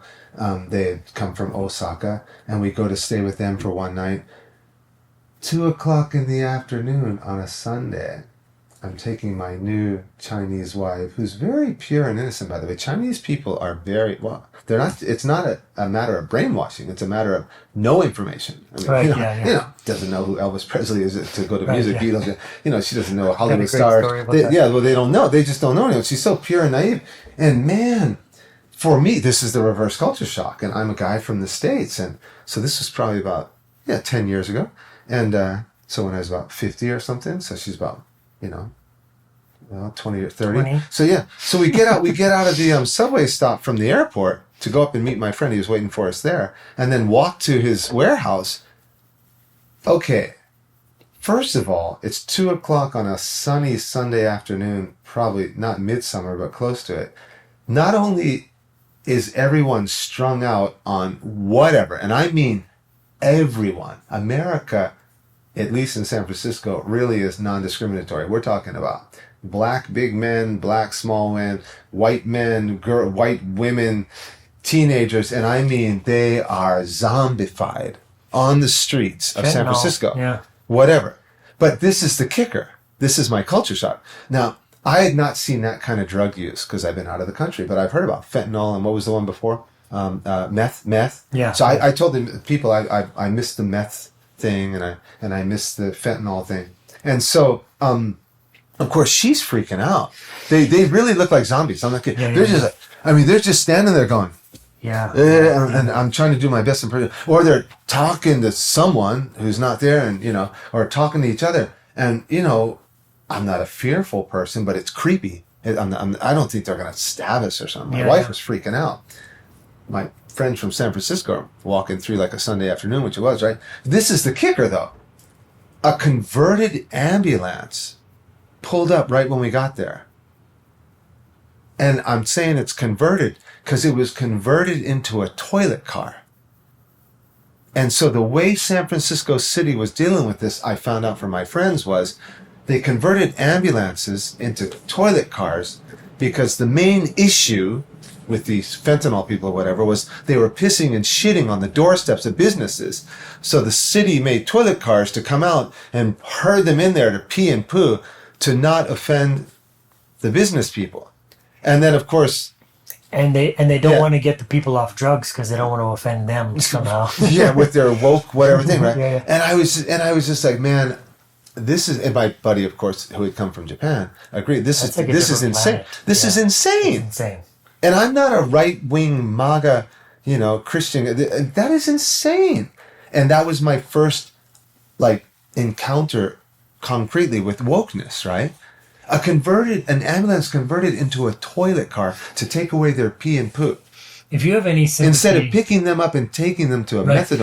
methadone is probably too old now. That's Yeah. all I know from the 80s and stuff. yeah, if you have any Methadone, sympathy at all for people, Yeah. you would not let them like live like that. Right. It's insane. True sympathy. Yeah. Yeah. Yeah. That was well, my biggest well, culture sympathy. shock. They're blinded by their ideology, so it's insane. There Yeah. might be a liberal from San Francisco watching who's going to be like, no, you long hair. Good. Stop watching. So Yeah. yeah, it's funny. But Have you ever had a culture shock like that? Like, No, this is yeah. this is a culture shock story that I always tell, and this is like so slight that people will think it's nothing, but like you'll understand. So my girlfriend at the time, we were in a plane. We had the emergency exit seats, and right in front of us is sitting a flight attendant. And Oh yeah. I can't sit in front of somebody like this and not say anything, They're you know. supposed So, to not look at you, right? well, They're I mean, supposed they to probably weren't, but Yeah, I was just yeah. like, "So, are you Canadian or whatever?" It's this white woman, and I said, "You Canadian?" She said, "Yeah. Where do you live? Blah blah blah. And how long you been doing this job?" We were just chatting, whatever. Then later, when she didn't have to be seated and seat belted, she stood up, and she went like this. So she had the wall is here like this, right? So she goes like this. She sits down on the wall. She goes like this. Yeah. So where you guys going? You going to Canada or whatever? And just this just what she was doing there. Yeah. Like my girlfriend and I looked at each other like she's getting really comfortable. Because people in Japan they don't lean on anything. You'll never ever see anybody in a bar like do this. Yeah. Or like anyone working anywhere at concierge, at a hotel desk, in a bar, in a late night bar at 2 a.m. You'll never see anybody just kind of a worker just like lean on something. It was, and I mean, just that is really simple thing. Yeah. But and then But you notice those things, right? yeah. Yeah. And we both looked at each other like kind of like, yeah, okay, she's seeing what I'm seeing. And then we in Toronto we went into this restaurant and sat down. These two girls were talking about some drama they were watching on TV. And they both looked and saw that we sat down, didn't say a fucking word. Yeah. Continued with their conversation, like didn't say, "I'll be with you in a minute," whatever. yes, They yes. continued with their conversation, and she and I are sitting at the table like, "Can you fucking believe this? This is insane!" They saw us come in. They're not coming over because in Japan, of course, they probably wouldn't even be talking. No, they would not be standing there talking. And if they were, as soon as a customer walked in, they would shut up. Yeah. And then they would say, "Welcome, irashaimase," and they would run over our table and and give us like menus. the or whatever. most I've seen in Japan would be the early hours. You go in there like right when the place opened. The girl, like the waitress, is still facing this way. Maybe the cook guy or someone is back there. They may be talking to each other like this. Right. I mean, but you're facing this way. Yeah, You're not like, and like when someone walks in, like you said, they're ready at the moment, like the soldier on guard. You wouldn't be turned with your back toward the door in Japan. No way. And that's just it. Like going back to actually the very beginning of the conversation when you said they're too detail oriented. Yes. Yeah, it's kind of this balance. We have to pay. To pay for the privilege of living in a country where everyone does their job correctly. Yeah. We have to show our ID every time we go to our daughters to play school or whatever. Yeah. I have to live in a country where everything is clean and orderly, and I get a job where I get paid too much to talk to people. I have to tell the guard guy $8.20 every time for the taxi. So that's the price we have to pay. And there's a price. There's a price we pay with our personal freedom. I talked about this in a previous episode with my buddy Chris. We talked about business. We pay what we pay with our personal freedom and with like a sort of relaxed casualness casual, about everyday interactions, what we give up there, we gain so much in in the orderliness and the seriousness with which people do their jobs, and so yeah. Well, the thing about the nursery, just to be clear for the people watching, okay, is that in Japan, no one is special. And then you got to admit, it's a very classless society. I don't mean no class. I mean, there are people with money. We got Ferraris and Lamborghinis, and you got, stuff here. And people, I saw a Ferrari today when I was downtown, right? But that guy may have an ego or something, but it's not flaunted. It's kind of, stupid to flaunt it. But so I'm not special. And in a way, for people who want to come over to Japan and feel the real Japan, you would actually appreciate that. Yeah, you gotta follow the rules like everyone else. Because I come and I got to me, I'm obviously the foreigner with long hair and this Japanese. Not actually, she's not. She's half Chinese, half American, and they know her. But I still have to show my ID, and they're not lecturing me and showing me, look, you're not special. They're just following their rules, and they have rules, and they obey the rules. That's what you do when you work in Japan. You obey the rules, and that's the rules. And I should obey those rules too. I should never think like, hey, I was just here yesterday. I'm the only white guy coming. No. And so on the reverse side of that, you get kind of put in your place. I'm not special, and the customer is still king in Japan. Sure, yeah. But they're not like the king. They're kings. All of them are kings, right? Right. Whereas in America, at least in the states that I know, obviously Sylvester Stallone's buddies and some connection to a director or someone who's a CEO, they get the prime cuts. They get the table whenever they want. They got whatever, No, in Japan, it's pretty much classless that way.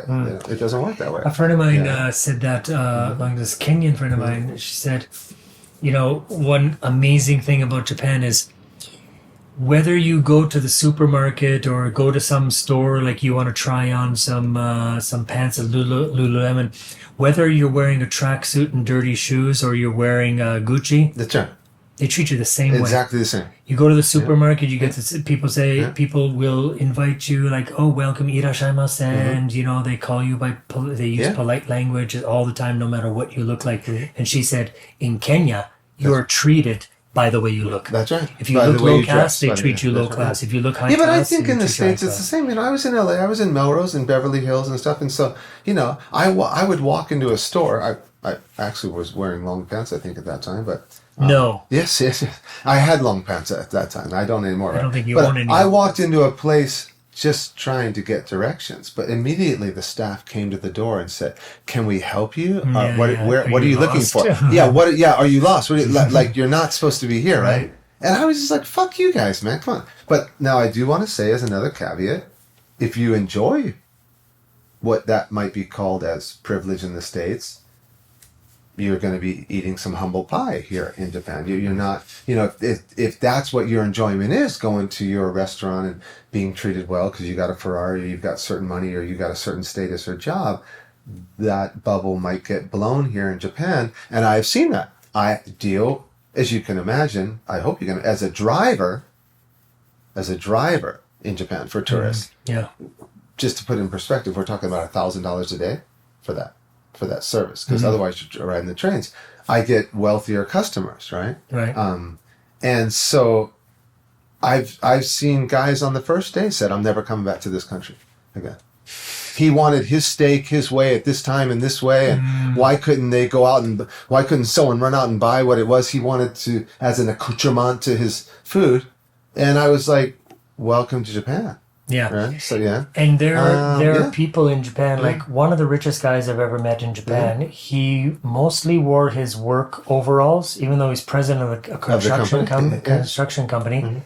He wore overalls like his workers did, and he drove, even though he had a whole warehouse full of like Rolls Royce and cars and all He's got the he drove around his little K car. Is K car English or is it Japanese? Well, I think because they don't have K cars in America. Right, they're just a little like some like mini car. There's like Yeah. Could be 2 or 4 door, but it's just a little wee thing that you use It's to a putt around town. 660cc Yeah, engine. something like that. Yeah, that's what he drove all the time. The size of a relatively... Yeah, I mean, like, sometimes on motorcycle. weekends he'd take around his fancy cars, but yeah, because you don't show off and you don't... Right, now, right. if he got together with his CEO friends, they would drive their convertible Ferraris on a nice Sunday to go around and have fun, right? Do a little touring or something. But you don't go in front of your employees.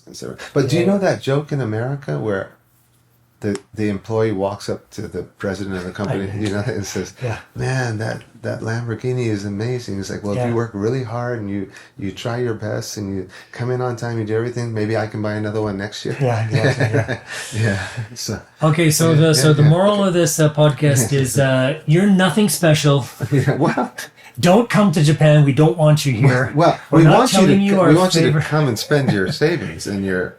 We don't want you. No. I want you to come here. Yeah. I really think utopia. This country has got to be the closest thing to a utopia on planet Earth. Yeah. And we need you to come make babies here. And so come on over, make some friends, and visit some waterfalls and some temples and everything, and enjoy the beautiful food. But to be honest, not just because I'm a travel agent, definitely do come over for a vacation. Try it out, check it out, see how you like it. I mean, I just mentioned that because some of you might know about the empty house problem in Japan, the Akiya problem. You may know there's YouTube. There are people who are trying to buy houses before they even get a visa or before they've even actually stayed here. Now, financially, I just wouldn't recommend that. I mean, if you are interested in something like that, retiring, for example, if somebody might be retiring in Japan, give us a call, come over. And I can take you around. I can help facilitate real estate agents, but come over and spend, well, you get 90 days when you come on a visa. If you got time, spend 60, 90 days, go around. Just because you may not like it. We love it. I love it. You're going to meet tons of people who love it. Can I tell you one more true story? I was in a club. It's called Pure. I don't know if you know Pure. Downtown. Pure, yeah. So I don't usually go there. It was an event by Why Not, if you know the Why Not girls, right? So they were having a Why Not party. It was a normal Pure. And I want to support them. I like to support other entrepreneurs. So I'm at this party. And it's an all-you-can-drink thing. So you just pay your money, and then you stand and you wait, and they have a lot of all-you-can-drink things here, and you just keep filling it up, right, with the stuff. So I was waiting in line to fill up my cup again, and there were two typical, probably younger, most people are younger than me by now, and bitching about Japan and Osaka. They're doing the typical bitch, and this and this and this. And I was about to say something to him, and right then, someone like him who I know, his name's Benjamin, right? And he happened to be in the club, and he's walking by me.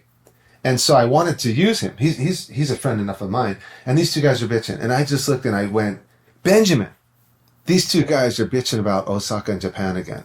When do you think they should go home? And he goes, yesterday, and walked away. That's it. I mean, we were not together. He was just walking by. But I know his blood. I know his feeling. I know his blood. And he was just like, yesterday, and walked away. And these guys are like, no, we don't hate it here. We don't hate it. And they started trying to recover, right? No, we were just saying this. I'm like, dude, the airport is a 40-minute train ride from here. Nobody's making you stay here. Right? And I've had people complain, and I was like, well, it seems like you're not happy here. Yes. And there would be a lot of people who would love your job. Right. And it seems like maybe you could make more money doing less in your country. Apparently. Right? Yeah. So, if you think so, maybe you should go back home. You really don't feel... it seems like you're not happy here. It's not a prison. I couldn't go back to Canada and work as little as I do and make as much as I do, and with as easy a job and as joyful or whatever. As joyful. And by the way, like, jobs are actually kind of dwindling here because the population is dwindling. But especially if you have a job, or if you're an engineer, specialist, programmer, or something like that, they need a lot of those jobs. And bring your family over here. Great education, great healthcare. Yeah. If you are entrepreneurial in the least, let's go back to what we were saying. I meant to add that in. The SME, small to medium enterprise in the States, is now 10%. Japan is 60%. 60%. We didn't even talk about what happened during Corona and my bar and all this stuff, right? I mean, Japan favors small to medium enterprises. When you go around, you'll know they're mom and pop shops Yeah. still existing right in the heart of a city. And you must walk by sometimes and go, how do they make money? And how can they stay here, right? But selling udon or yeah, ramen. yeah, or and you're like, something. how can they survive? But they're doing it, and we've been here for decades, literally already, right? And I am an SME, and as a travel agent, Airbnb, and as an Eikaiwa, English school, and also as my bar, I've been SME, and you can do it if you are entrepreneurial in the slightest. You will be able to get. Yeah, you can do that too. Yes, yeah. you can come over here and do it, right? Yeah, So, but there's also lots of other jobs you can just look, and especially like you said, if you want to retire, whatever. Yeah. Okay, so that's a good final message. Well, damn. Still lots more to talk about. There is. I mean, we'll have to I've have you been back. here 3 decades, so there's a lot of funny stories and things. But yeah, if you, So maybe if you next don't mind, time, funny stories, unusual stories, and I Yeah. haven't asked you about dating in Japan, and I eventually have to broach that subject because I think people want to know. Of course. I mean, I was here after the bubble time. Let me tell you one thing, just to get them interested in the next one. Yeah. And this might still be true. I've been out of the dating game for a while, Yeah. but this was even when I was living in LA, and right, if a Japanese girl will kiss you, she will next time. That is a general rule. In other words, this American style first base, second base, third base. It's kind of a charade in a game. I don't know if it's like that in Canada. Yeah. We have to play that in Japan. If she will kiss you, it's a done deal. I'll just say that for now. And that's not just my opinion. It's pretty well known. Japanese girls have told me. So it's all or nothing. Put it that way. It's an all or nothing thing. And let me also say that, like, so get that kiss. because people say, and if this is true, it is also true for me. Mm-hmm. So I mean, we can. A lot of people like to judge by double standard. Like if I am willing to have sex with a woman that I kiss, then that's normal. But if a woman is willing to have sex with a guy who she kisses, then she's a slut. And I fucking hate that way of thinking. No way! Right. They're liberated. They're free. Because they don't have the religion on their shoulders telling them that this or that is bad. None of that shame, none of that guilt, that morality. No. But like I said in my episode with Mark, it's like, you can't just come here and be a hero with chicks. You still need to have some game, and you need to be able to communicate with them. Right. If you luck out enough and find a girl who can speak English and understand your game, and you get to the point where you'll kiss her, then you'll probably end up with her in bed. So that's what you're saying. Yeah. So yeah, they're just liberated. I was surprised to find out that was true, and I mean I was pleasantly. I never heard it like that. Yes. But I just went to my brain. I went. Yeah, that's true. Yeah. So, in other words, you don't waste your time either. I mean, if that's what you're after, Right. then you don't waste your time. She doesn't waste your time. She doesn't waste your time. None of this, like I said, first base, second base. No. Yeah. Whole other podcast. Yeah. Okay, that was a good teaser. Yeah, I want to get them interested. Okay, All right, thanks, man. I hope everything turned out well, man. Yeah, I hope so. I can make my way. Don't you know?